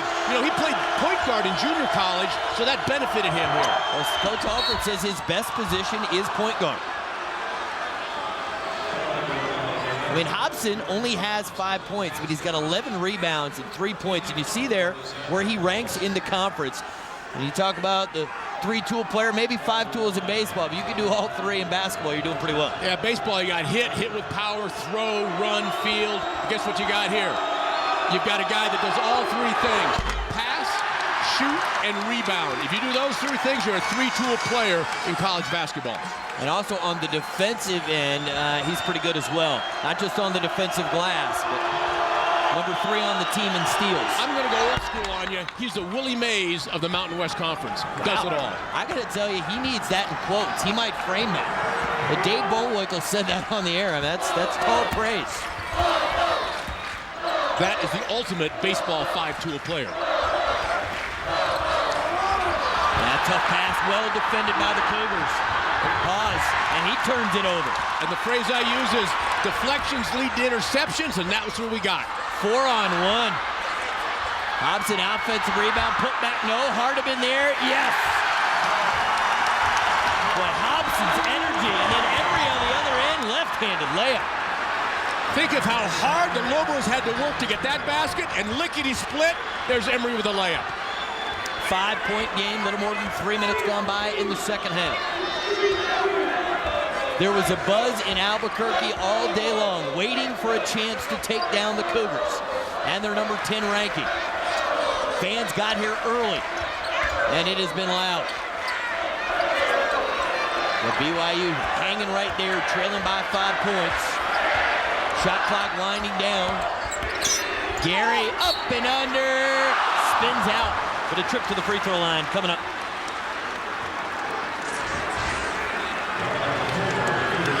Here's that transition. We talked about handling the ball in the break, and comes right back at him. And And now we hammer the glass and hammer the glass and hammer the glass. And a third, fourth try, and now right back at you. BYU will run on the make as well as the miss. Another missed free throw, now 11 for 19. As Curtis Dennis and Will Brown check into the game for Steve Alford. These free throws may come back to haunt the Lobos. And Gary, normally a solid free throw shooter at 76%. He goes 1 for 2. Funny, he made the 3 in the first half. That's not what he does well. And now he's missing the free throw, something he does do well.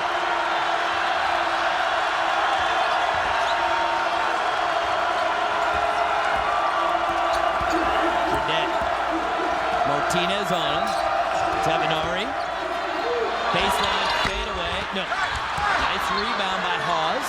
Hawes, very good offensive rebounder. And a great place to get the 3 off the offensive rebound. Because what happens is the defense is not matched up. They've been going to the glass. Catch it. If you don't have your own shot, throw it out. That is the right play. You know, doing the Louisville games for 4 years, hearing Rick Pitino scream about that. Offensive rebound, find a shooter out beyond the arc because he's going to get an open look. Right, if you don't have your own putback, pass it in a hurry. Don't sit on it.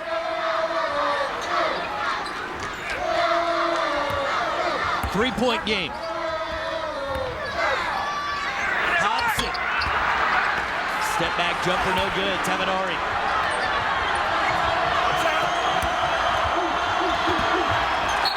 A little careless with it. It'll be New Mexico basketball when we come back to the pit. The Lobos hanging on right now. They've got a 3-point lead. It's the Winter Blowout Sales Event, going on now at the 2 undisputed largest volume Toyota dealers in New Mexico. Carl Malone Toyota and Larry H. Miller American Toyota. Now get a $199 a month lease on Camry. Lease a Corolla for $169 a month. Or get 1.9% APR financing on Camry or Corolla, plus $500 bonus cash. Or get the best-selling compact truck in America, the Tacoma. Or get Tundra with 0% APR financing for 60 months. Hurry, you'll only find these deals at Larry H. Miller American Toyota and Carl Malone Toyota. This is Jim Calhoun. He's a cancer survivor. This is Jim Boeheim. He survived cancer too. This is Tubby Smith. He lost his sister to cancer. They're part of Coaches vs. Cancer, a program where coaches and fans join together in the fight against cancer. This is the American Cancer Society and the National Association of Basketball Coaches. This is how you can make a difference. To support Coaches vs. Cancer in your area, call or visit us online. The Mountain is proud to be an official teammate of Coaches vs. Cancer. The Mountain presents Legends, profiling the iconic figures in Mountain West sports. Coming up, former CSU and Olympic swimming great Amy Van Dyken. She is the most competitive person you may ever meet in your life. She felt she had the potential, and there was no question she did. No one knew who I was, and then all of a sudden I get back and everyone wants to know my business. Boom, all of a sudden she's a celebrity.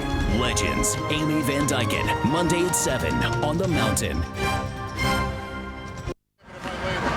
New Mexico in front of BYU, 44-41, 15-25 to go in the second half. And Dave, I know one of the things you've been impressed about is the effort from the Lobos. Well, here we go. We got 1, 2, 3, 4, 5 Lobos into rebound like they should. When Hawes gets it, he kicks it out. As you pointed out, Ari, Rick Pitino taught you well.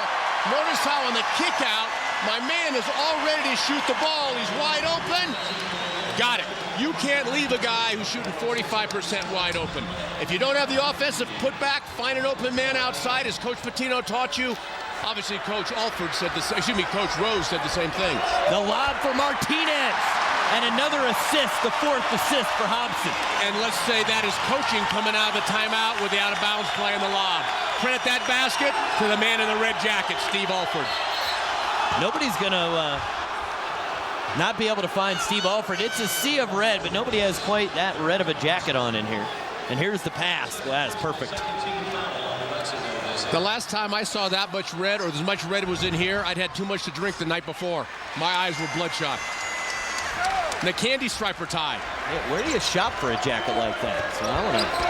Well, if you grew up in Indiana, you think that's GQ. Wow. Hope nobody's listening to Indiana. They're going to be looking for you, Mr. Bullwinkle. Fredette, nice pass to Tavinari. And, you know, he set that up. Fredette knew where he was going all along. Little head fake. He drew the defender to him. That was a smart point guard play. 3-point game again. Really starting to appreciate all the different things Fournette does. Dennis forces it. Hawes with the rebound. Cougars with the three can tie it. Fournette has such a nice pace to his game. Yep, Tavenari, the jumper, it's good. Game tied at 46. What did I say in the first half? BYU, Jack Russell Terrier, going to hang on. They weren't going away anyplace, so we got a timeout. Now Coach Alford wants and gets a timeout.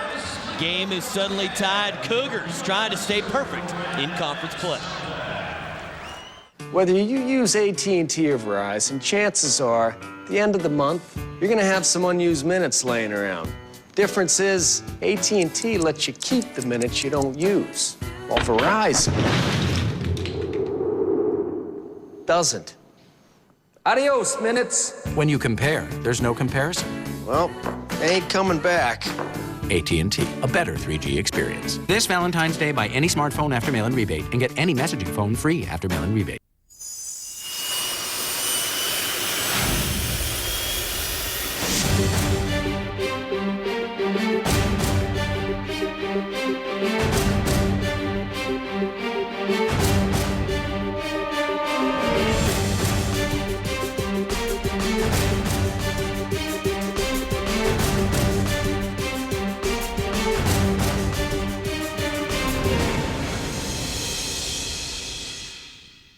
The Mountain, your home for Mountain West basketball. No look pass to Miles with a jam. Stops, pops, we are tied up. Live, right here, all season long. Which is a long range three out and slams it home. Catch Mountain West basketball. Only on the mountain.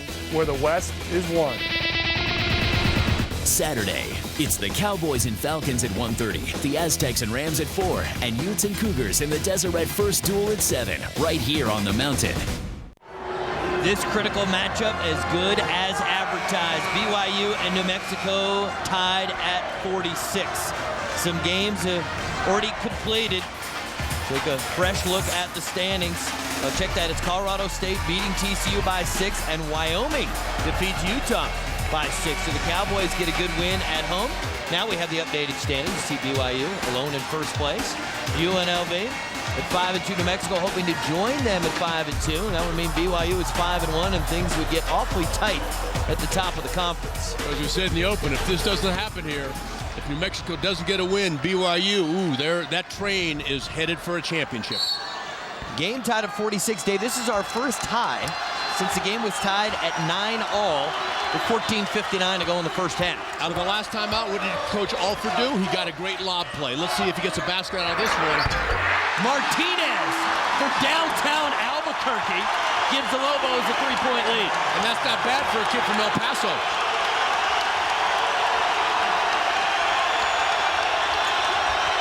Fournette in traffic, scoop shot, no. You're right, you talked about Fournette, he's moving around, but the pace of the way he uses his body, he never looks out of control. He's deceptively slow, and you can't anticipate where he's going. But remember what we said, he's 2 steps smart. Gary picks up the dribble. Needs help from Dennis. Mismatch now with Hawes on Hobson. Hobson should try to take Hawes inside to the paint. Gary goes baseline. Good defense. Shot clock at 5. Hobson will take it strong and spins off. Brown saves it. Throws it off Hartside. For Romaine, New Mexico basketball. And again, those are those hustle plays we've seen tonight from New Mexico. Brown and Hardiman really working, hammering the glass, keeping the ball alive. It's not just getting the rebound, it's keeping it alive. Nate Garth comes in to spell Dairese Gary. That worked out well for Coach Alford in the first half as Garth did a solid job as a backup point guard. Roman Martinez made a mistake in that out-of-bounds play, and he caught himself, but unfortunately it took away the scoring op. And you see Coach Neal over the side, Craig Neal directing the offense. Little pick and pop action. Dennis's 3, and he connects. Curtis Dennis. Back back-to-back threes, bump it right back up to a 6-point lead. Good, I call this proactive officiating. Chris Rastetter, the official, brought Tabanari and Brown together and said, hey, settle down. No reason to call a foul.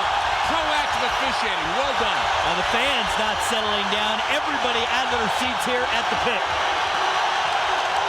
Well, I'm standing up. I don't care who wins. Haas, the jumper to silence the crowd, and he is fouled on the jump shot. That is a no-no, coach. Well, what I say is you never foul a shooter. You don't foul a jump shooter, and for goodness sakes, don't foul a jump shooter taking a bad jump shot. In that case, the jump shot by Haas, you were in his grill, no reason to put a body on him. Hobson picks up foul number 3, so he has to start to be aware of that. You know, we've talked about what a great free throw shooter Fredette is. Now we see Haas miss, but Haas is almost as good, 14th in the nation. And he comes up here and missed. Do you think the crowd might have affected? Look at the students behind the basket. Haas had such a brilliant career in high school. Two-time Mr. Basketball in Utah. I'm not sure he ever saw that kind of reaction as he was shooting free throws at the high school level, but he goes 1 for 2. Well, like father, like son, he was born to be a Cougar. His dad was a great guard at BYU 25 years ago, and his son's going to be a great one now.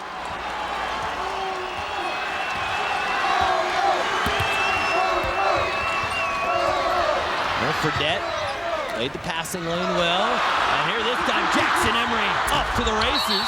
That's going to be a goal tip. Jackson Emery is just so good. You know, he's in the top 20 in America's steals. He really anticipates well off the ball, and he has that sprinter speed. And when you throw passes, here comes a pass.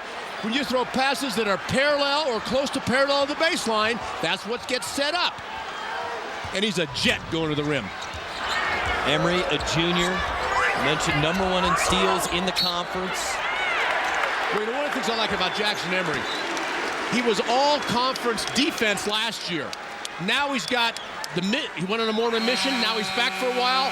He's got the rust out of the system. Now he's an all-conference player, period. All right, let's check in Denver with Bill and Marty, and they're going to have an update on UNLV's Derek Jasper, who got hurt in the game last night against Air Force. Bill, take it away. Thank you, Ari. We've got an update so you guys can get a break. We do have some news out of the UNLV camp today, and it's not good for the Runnin' Rebels. Derek Jasper is out 5 weeks with a sprained MCL. It happened last night in the win over Air Force when his own man rolled into him. It's tough luck for Jasper, who had microfracture surgery on the same knee 2 years ago. Lon Kruger says they do expect him to come back, though, but not until the end of the conference season. Now, Marty, what is the impact to UNLV, who's right in there in the conference race? What's the impact with him on the sidelines? Well, in a couple ways, Bill. Number one, UNLV has great depth. It hurts their depth, obviously. Jasper averaged around 7 points a game, but he gives them defense, he gives them athleticism, so it certainly will hurt UNLV, but they have other players to step in to pick up the slack. So it will be a big hurt, but they'll be okay. Kendall Wallace came in the second half and buried 4 threes in Jasper's absence. Well, Lon Kruger will have some time to work on his plans. The Runnin' Rebels are off this weekend and don't return to action until next Wednesday when they travel to Wyoming. All right, that's all the time we have for you here in the studio. It's time to get you back out to the party at the pit with your hosts, Ari Wolf and Dave Bullwinkle. Guys. Well, thank you very much, guys. That is tough news for the Rebels. But they do have great depth, and they're playing good basketball right now. Last night it was Kendall Wallace who stepped up for the injured Derek Jasper. New Mexico's lead is 3 points, and let's talk a little bit about Martinez for the Lobos. One of my favorite players. You'll see his activity, how hard he works. I got a great story. He played at Montwood High School in El Paso. Tony Harper, great high school coach, friend of mine, told me this story about Roman. As a junior, they lost early in the state playoffs. The El Paso paper had an article the next day about how badly they played, how badly he played. He took that article, he had it laminated, he put it in his sock, and he wore it every day at practice and to every game his entire senior year until they won a game in the state playoffs. That's part of the reason, that commitment is part of the reason he's an all-conference level player. And what a moment for him as senior, having BYU come in here, ranked #10 in the country. These are the moments you live for. And less than 12 minutes to go in this one. A little screen on the zone, a little pick and pop action even in the zone. Notice how they get the ball in the corners. They had great success shooting out of the corners against the zone in the first half. Nate guards the deep three. No. Tavenari with the rebound.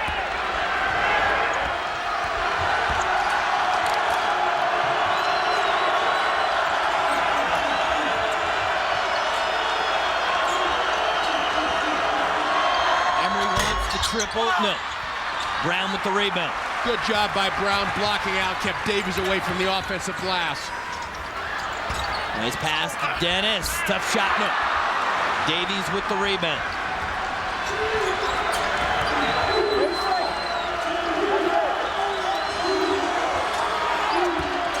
Tavenari, and he's stripped by Dennis. And Dennis here needs to make the move. Dennis, little spin move, and kisses it off the window. That's a really good decision. He didn't completely have an unimpeded lane to the basket, but he had a little bit of an edge that he could get by for that. Again, the fans up out of their seats here in Albuquerque. They've already beat 3 ranked opponents this year. They are perfect 3-0 against ranked opponents. Fredette, elbow jumper, no. Right now, with Abuo, Davies, and Tavenari on the floor, the whole front line is second-string players. The Lobos have to take advantage of it, and they have, building up to a 5-point lead. Lobos will take their time right now in the half court. And we're halfway through the second half. With this group in blue on the floor, really need, if you're a Lobo, to attack the offensive glass, especially against the zone.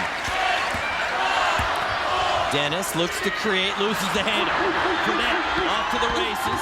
Knows defenders are there. Basket and the foul. Boy, that is a smart play there by Jimmer Fredette. And conversely, by Chad Adams, he shouldn't have committed that foul. Let him go and score. Or foul him so hard he can't get the ball to the rim. We talked about that the first half. See, a good decision by number 11 there, Garth, running away from the foul. And you can see Ramon Martinez talking to his young teammate about what he should have done. So Adams, the true freshman from Albuquerque, will immediately go to the bench. And Coach Alford is not very happy with him right now. Saying, what are you thinking there? Fredette not shooting it great tonight, but you know what? He's still got 17 points in the game. I'll check that, it's 19 in the game. So he converts the three-point play.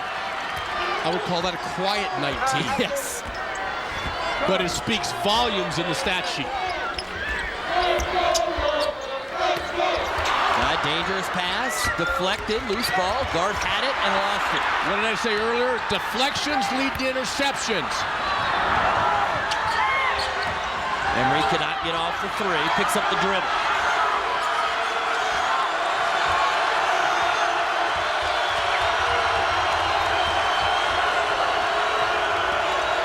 Fredette splits through 2 guys and then turns it over. Lobo's on the move. Garth, the lob to Brown. Oh, that's pretty.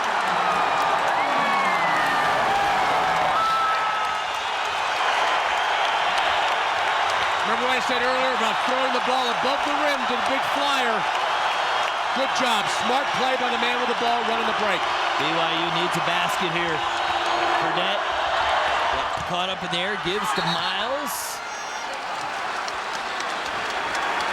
Lobos are, I think it's fair to say in this instance, flying high here at home. Very good job by the young kid, Garth, running the break.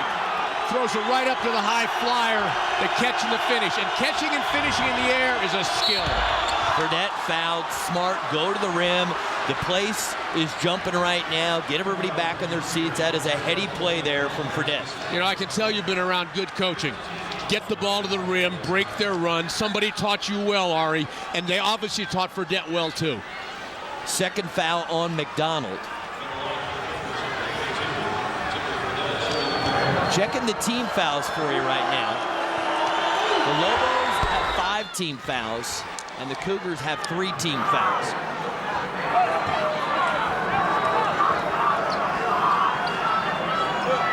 I talked to Jimmer before the ball game during the warm-ups. He's not 100% yet back from the mono, but he's probably 95. Lost 15 pounds. And you know, Jimmer at 95 is a lot better than most people at 105. Lamont Morgan comes in. I like this move from Dave Rose to get him a little bit of rest. You know you're going to have the under 8-minute timeout.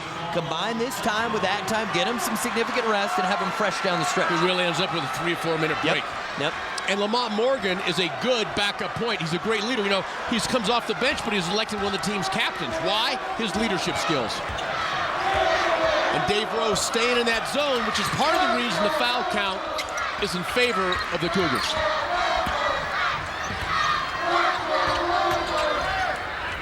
McDonald's open, and he connects. See, that's set up by Garth's ability to get in the teeth of the defense. Excuse me, Gary's ability. He's so strong. Abuo can't finish. Miles goes to the floor. He was on the baseline. We take a break. 7:55 to go in this one. An electric atmosphere at the pit, and the Lobos have a 5-point lead. Are you ready for the max? Are you ready for the max? We're always ready for the max. Yes! I'm ready for the max. Take your car to the max with quality Conoco gasoline. It's specially formulated to help clean fuel injectors in just 5 tanks to help reduce emissions and maximize mileage. Are you ready for the max? Are you ready for the max? Help maximize your mileage with Conoco. Take it to the max. That's a gimme. All right. Time. Fastball. Thanks. Play ball. One shot. You got this. Thanks. Just so you know, we love the blitz on 3rd down. Hey, thanks, Steve. You don't have to go overboard, but please, respect the game, respect each other. Sportsmanship, another reason why the Mountain West is above the rest. Around the Mountain, covering the tough issues and top stories in college sports. I think at the end of the day, it was all about preparation. No telling what these guys can do once they get clicking. With heated debates. You're not always going to please everybody. And as a player, that only builds and builds. And no-holds-barred opinions. This program has not been able to take off over the last several years. I don't know why you want to give them any more motivation. Around the Mountain is where sports reporters speak their minds and sports fans come to listen. Around the Mountain, Thursday at 6 on the Mountain. This copyrighted telecast of the Mountain West Conference is intended solely for the entertainment of our audience, and any retransmission, reproduction, rebroadcast, or other use or dissemination of this telecast, or the pictures, descriptions, or accounts of this game, without the express written consent of the Mountain West Conference is prohibited. As you can tell, the fans having a good time. Our score, New Mexico leads BYU 59-54. We are coming to you from the pit in Albuquerque, New Mexico. A much anticipated game. 2 ranked teams going head-to-head in Mountain West Conference action. Ari Wolf alongside the coach, Dave Bullwinkle. And we were told that this was going to be an amazing night to be at the pit, and so far it has delivered big time. Well, I think any night is great to be here, but this is even special.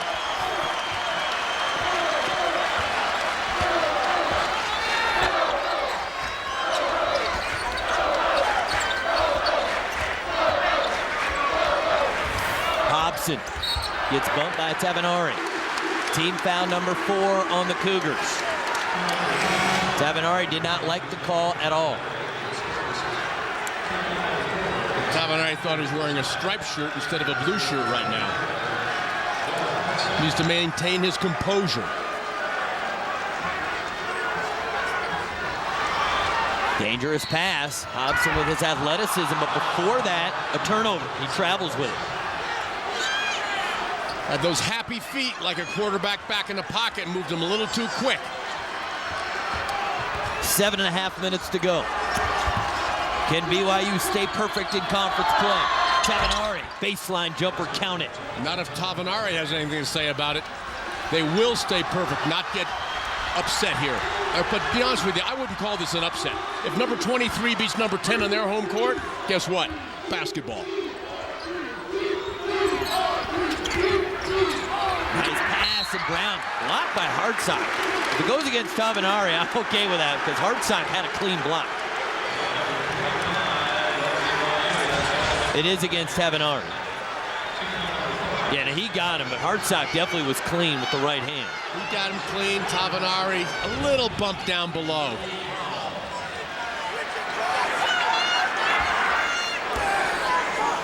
Will Brown at the line. This is not the strength of his game. At least for a change, I didn't jinx somebody. How many times do we say that about someone? And we can say it is the strength they miss, which is not the strength they make it. At least in this instance, I don't have to feel guilty. I think the bottom line is they don't like you and I. He returned to reality. Yes, 1 for 2. He's a 50% free throw shooter. Fredette still on the bench. Tavenari, the NBA 3 short. Nice rebound there by McDonald. He went up high to collect that defensive rebound. Nice pass to Gary.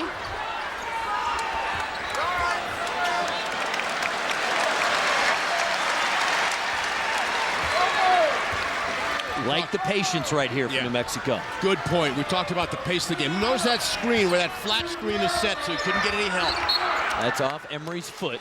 Still 12 on the shot clock. What do you like here from the baseline play? For New Mexico, they're going to go flat on the baseline and use a little cross screen action.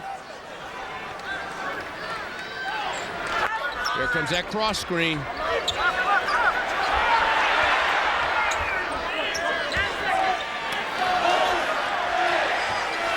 Fenton tries to set up Gary. Gary's got to get it off here.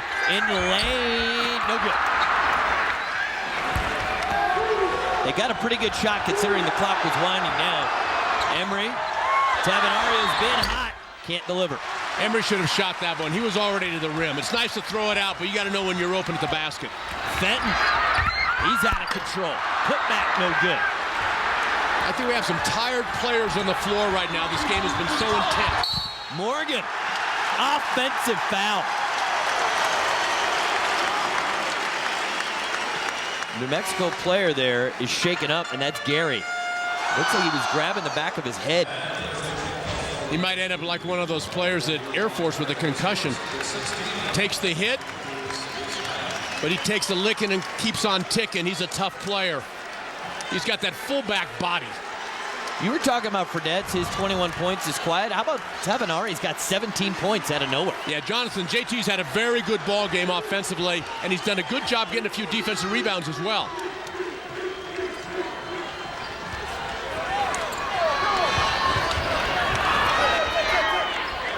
Martinez, the triple, in and out. You know, and a key factor, Martinez is having had 3 points in the first half, has got 9 here in the second. He's come alive for him. Fredette misses with the left, but Hartsock there to clean it up. In the right place at the right time, Noah Hartsock. Everybody worries about collapsing on Fredette, and they forget to block out, and that leaves the score for Hartsock. A 2-point game as we near the 5-minute mark.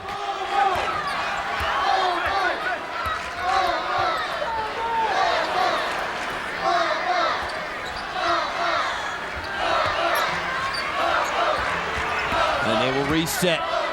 10 on the shot clock. Here comes that high flat ball screen.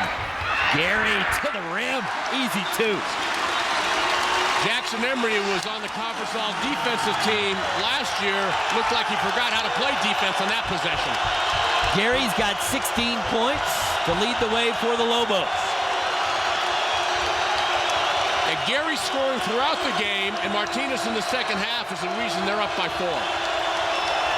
And you see David Rice, the associate head coach for BYU, directing the offense on the far side. Just as Craig Neal's the offensive coordinator for the Lobos, David Rice fills that role for the Cougars. Hartsock in the lane, basket on the foul.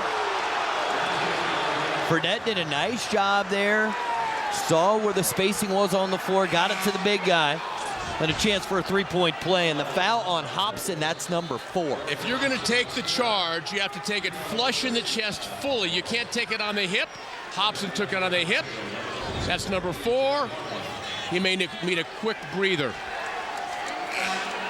Tyler Hawes will check back into the game. Emery's going to go to the bench. And Hobson's got to be real careful. They cannot afford to lose him. And now what I would do if I was BYU, if they come back on offense, I'd attack Hobson, not in the hopes that he'll pick up number 5, rather because he'll concede the basket so he can stay in the game. He's the weak link defensively with 4 fouls at this point in time.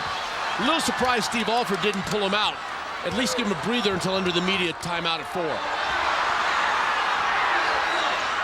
Gary has been the best player on the floor for New Mexico tonight. He's got the ball. Junior point guard from Indiana.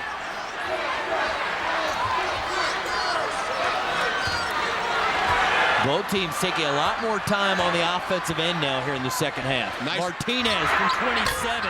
Nice pick and pop action. Martinez has got to be a little more wide open to pull that trigger. A chance for BYU to take the lead. Here's my question, have they been ahead all night? We're checking on that right now. I know the game was tied at 9. I don't know if they had maybe an early lead prior to that. Fredette, less than 10 on the shot clock.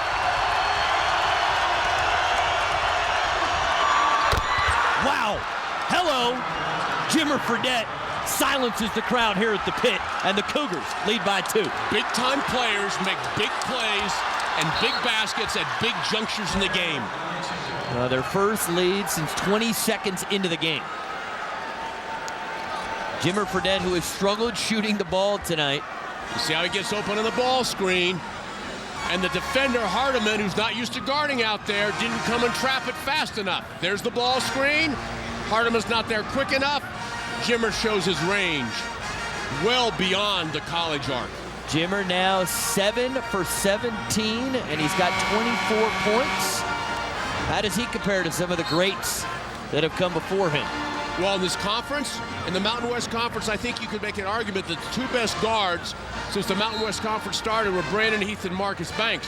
He's in that conversation. Historically, how about Mike Newell at Utah, Charles Smith, the all-time leading scorer here, Charles Bradley at Wyoming, Greg Anthony, the great player at UNLV, and of course, we got to talk about Danny Ainge. Is he in that conversation yet? Not quite, but he's getting on the verge.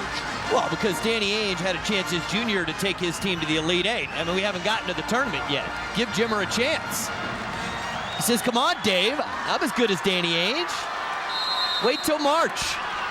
I'll tell you what, his junior stats match right up with Ainge's.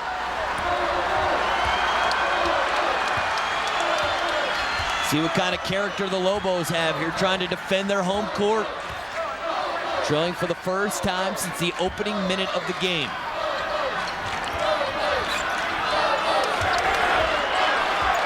They're using a lot of clock right now. Hardiman with the screen. Gary can't get the shot off. Tough shot, McDonald, basket and the foul.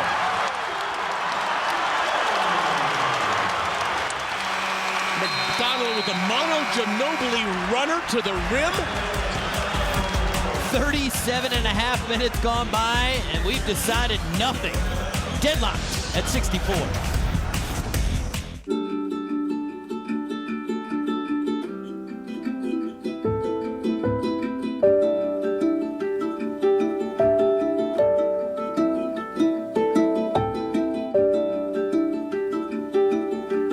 Money is a part of life, not the focus. You don't save money to have money. You save for peace of mind and for a good future. What's this back here? Are you Mike? See that dude right over there who's got us? That's our... Are you getting paid? We have our own reality show. Yeah, you got to watch it, man. Reaching the Peak. Reaching the Peak Season Pass. Thursday at 7:30 on the Mountain. Introducing the all-new Ram Heavy Duty. With a legendary 6.7-liter Cummins turbo diesel and all-new refined interior, it gives brains more to think with, muscles more to work with, trophy shelves more to deal with. Introducing the 2010 Motor Trend Truck of the Year, Ram. Now get 1.9% financing for 60 months on Ram Heavy Duty, Motor Trend's 2010 Truck of the Year. You're watching The Mountain West Sports Network.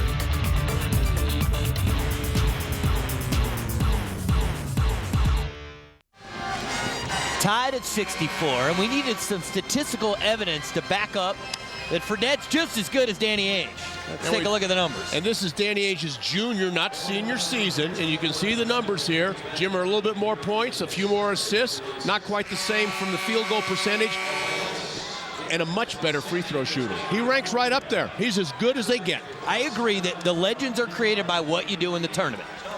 But, you know, he hasn't played the tournament in his junior season yet, and it's fair to say that they're going to make it to the tournament. So you're saying that coast-to-coast run that Ainge made against Notre Dame to win the ball game, that Jimmer needs to do that to be in the conversation? Well, give him a chance to do it is what I'm saying.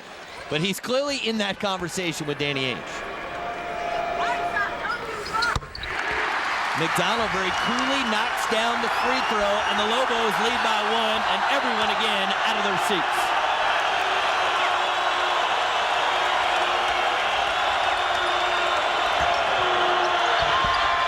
Burnett misses. Hardiman the rebound.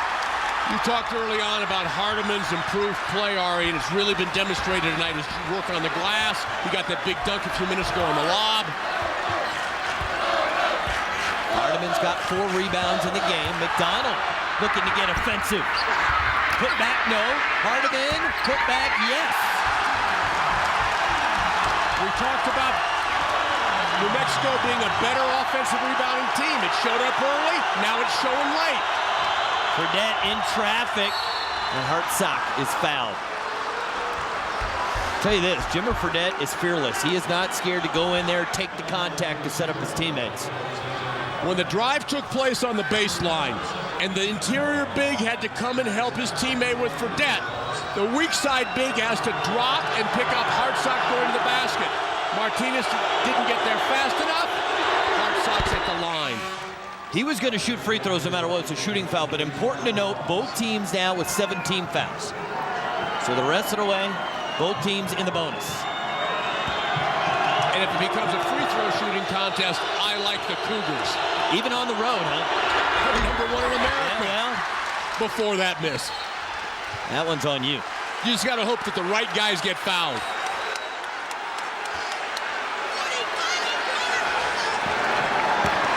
The lead is 2 points for New Mexico. 95 seconds and counting. Gary, finger roll.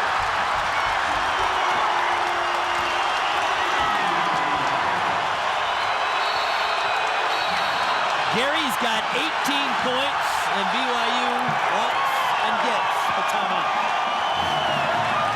The reason Gary's not going to have as many points as Jimmer Fredette, but in my estimation, Gary has been the better point guard tonight. Because not only does he give you the scoring, which is icing on the cake, he's such a great defender.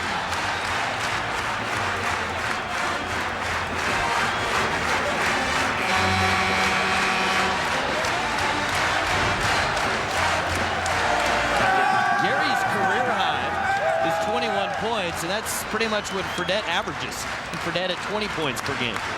An important juncture in any college basketball game is when you have enough points to win. They don't have enough points to win yet, the Lobos, but they're getting close. You want to finish the game. Coaches talk about finishing games. Make clutch free throws. And up 4 now, it's a factor.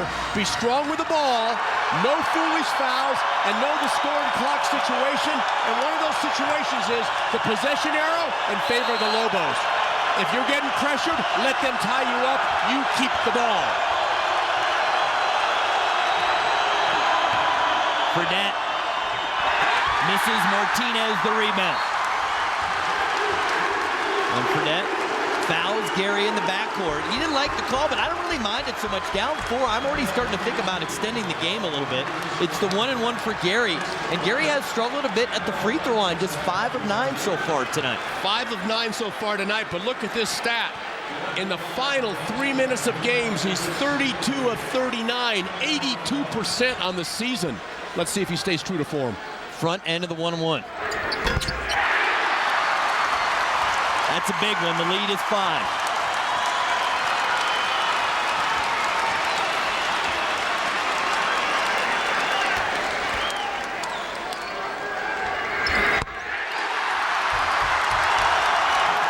Clutch free throws. The lead is 6. The 6 is divisible by 3, so you start thinking about threes, but you don't need to this close. There's still plenty of time left, as Noah Hartsock showed us. Gets the 2, makes it a 4-point game. 59.5 seconds to go. What is your strategy here, Coach? Spend a few seconds trying to create the turnover, and then you want to get right into a fouling situation. And how do you avoid the ball ending up in the hands of Jimmer Fredette here? With a 4-point ball game right now, you're going to press, try to force a turnover. Now we see the full court here. One of the things the Lobos have to make sure is they stay out of these areas. You don't want to go where the baseline, sideline, and 10-second line could be 6th and 7th defenders. That means to begin with the ball is being inbounded, run the baseline to establish a better passing angle, and don't, as the receiver, run to the corners. Try to stay in this area and advance the ball through the logo. Now, relative to the foul situation, I think you press, not enough time to guard the whole possession. If you don't force a turnover by the time the ball gets across the 10-second line, you can't be choosy, commit the foul. There's your game reset. On the floor for New Mexico, Hobson 61% free throw shooter, Gary 76%, Martinez is 78%. Try for the quick turnover. Well, it looks like they've chosen to guard. So they're not going to look to extend the game. And the Lobos will happily take time off the clock. Shot clock at 15.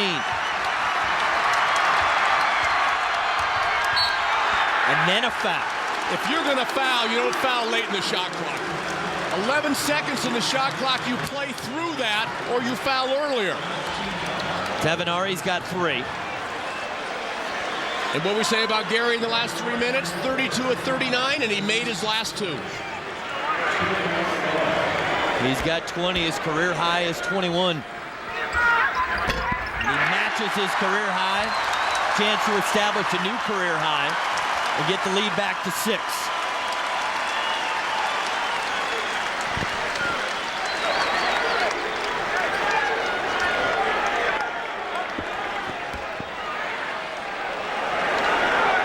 This guy is the heart and soul of this team. 2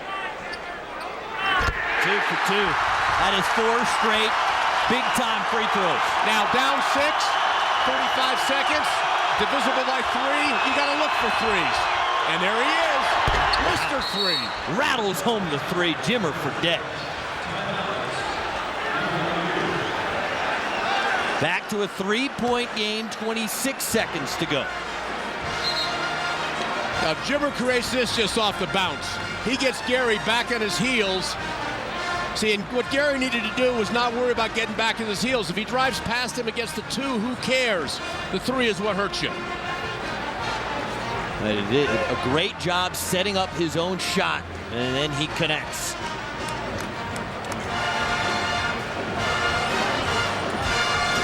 They're checking to see if his toe was on the line. They're reviewing the shot. It was very close, very hard to tell on that replay. But a critical, I mean, it goes from a 1-possession game to a 2-possession game. You see Mike Cyphers and Chris Rastetter looking at the monitor. Now, the first look at this, let's see here, his right foot. The left is fine. It's whether or not the right foot is touching.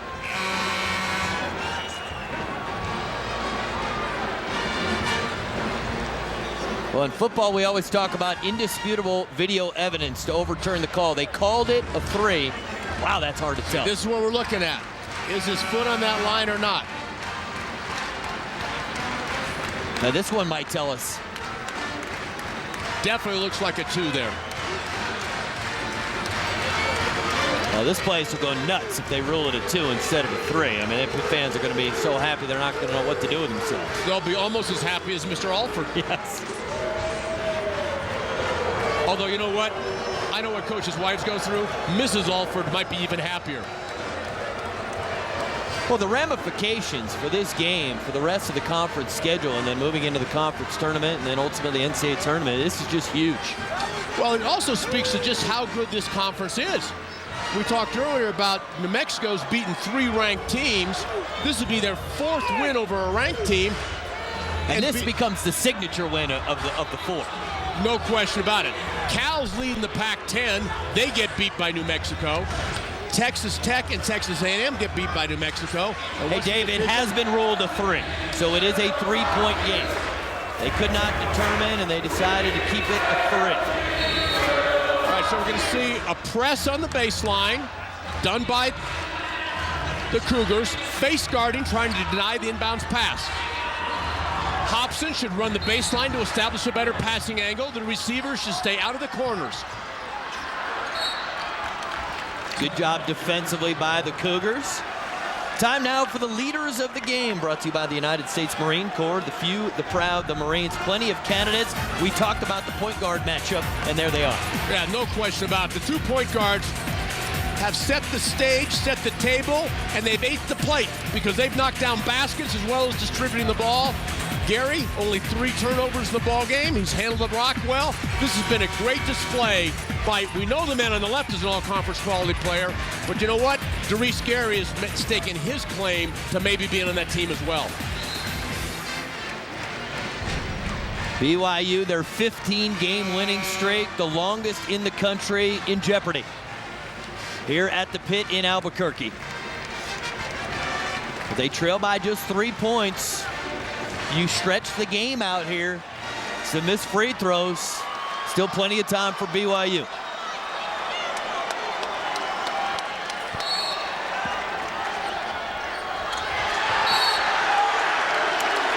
And they foul Gary. Abuo is called for the foul. Very little time came off the clock.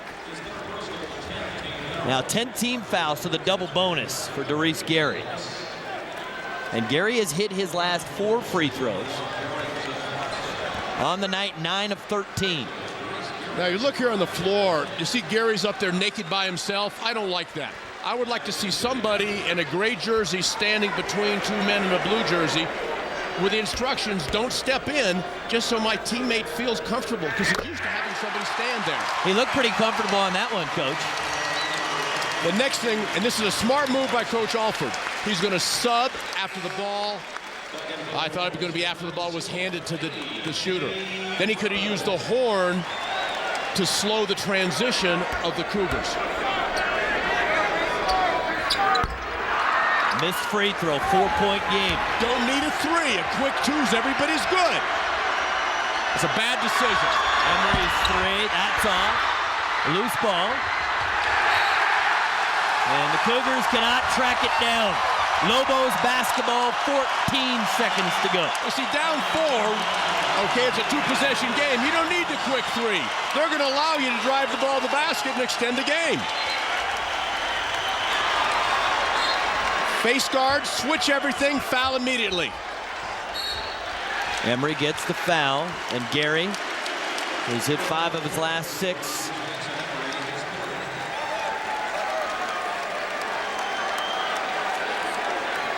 Third foul on Jackson Emery. Coach Rose knew coming to the Pit was not going to be easy.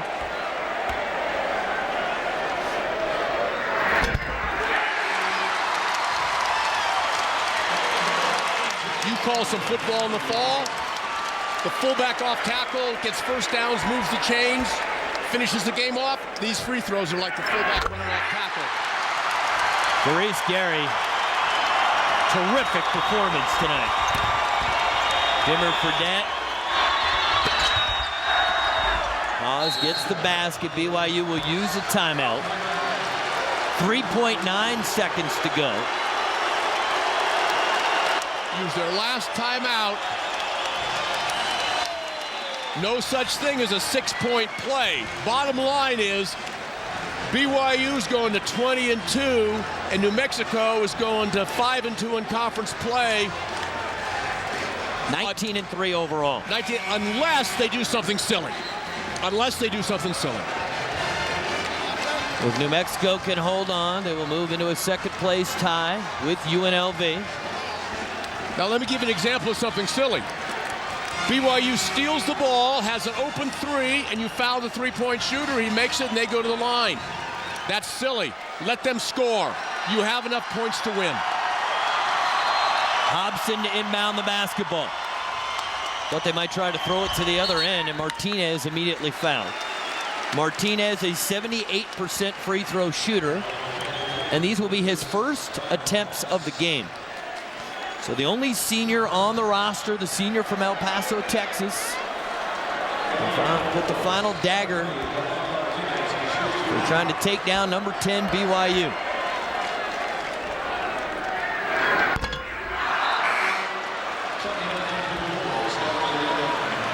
One more for Martinez.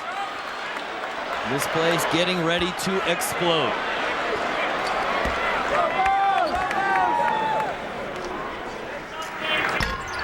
I would call the whole team over next to me.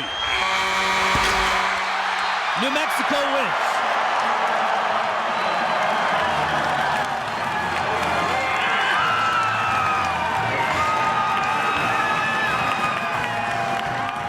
Great signature win for Steve Alford. They are now 4-0 against ranked opponents this season. A hard-fought 4-point win over BYU. The regular season champion will not be undefeated here in the 2009-10 season. As BYU now 5-1 in conference play, 20-2 overall. And boy, does this really make things interesting in the Mountain West. People before the season weren't sure exactly how good the Mountain West was going to be. But incredible game tonight. Just a atmosphere I will not soon forget. And Steve Alford will get the comments from Coach Alford. Dave, take it away. Go. How many better you been involved with in this one? This is it's an amazing place, as you know, and our fans have been terrific each and every night, and this was fun. This was great for our program.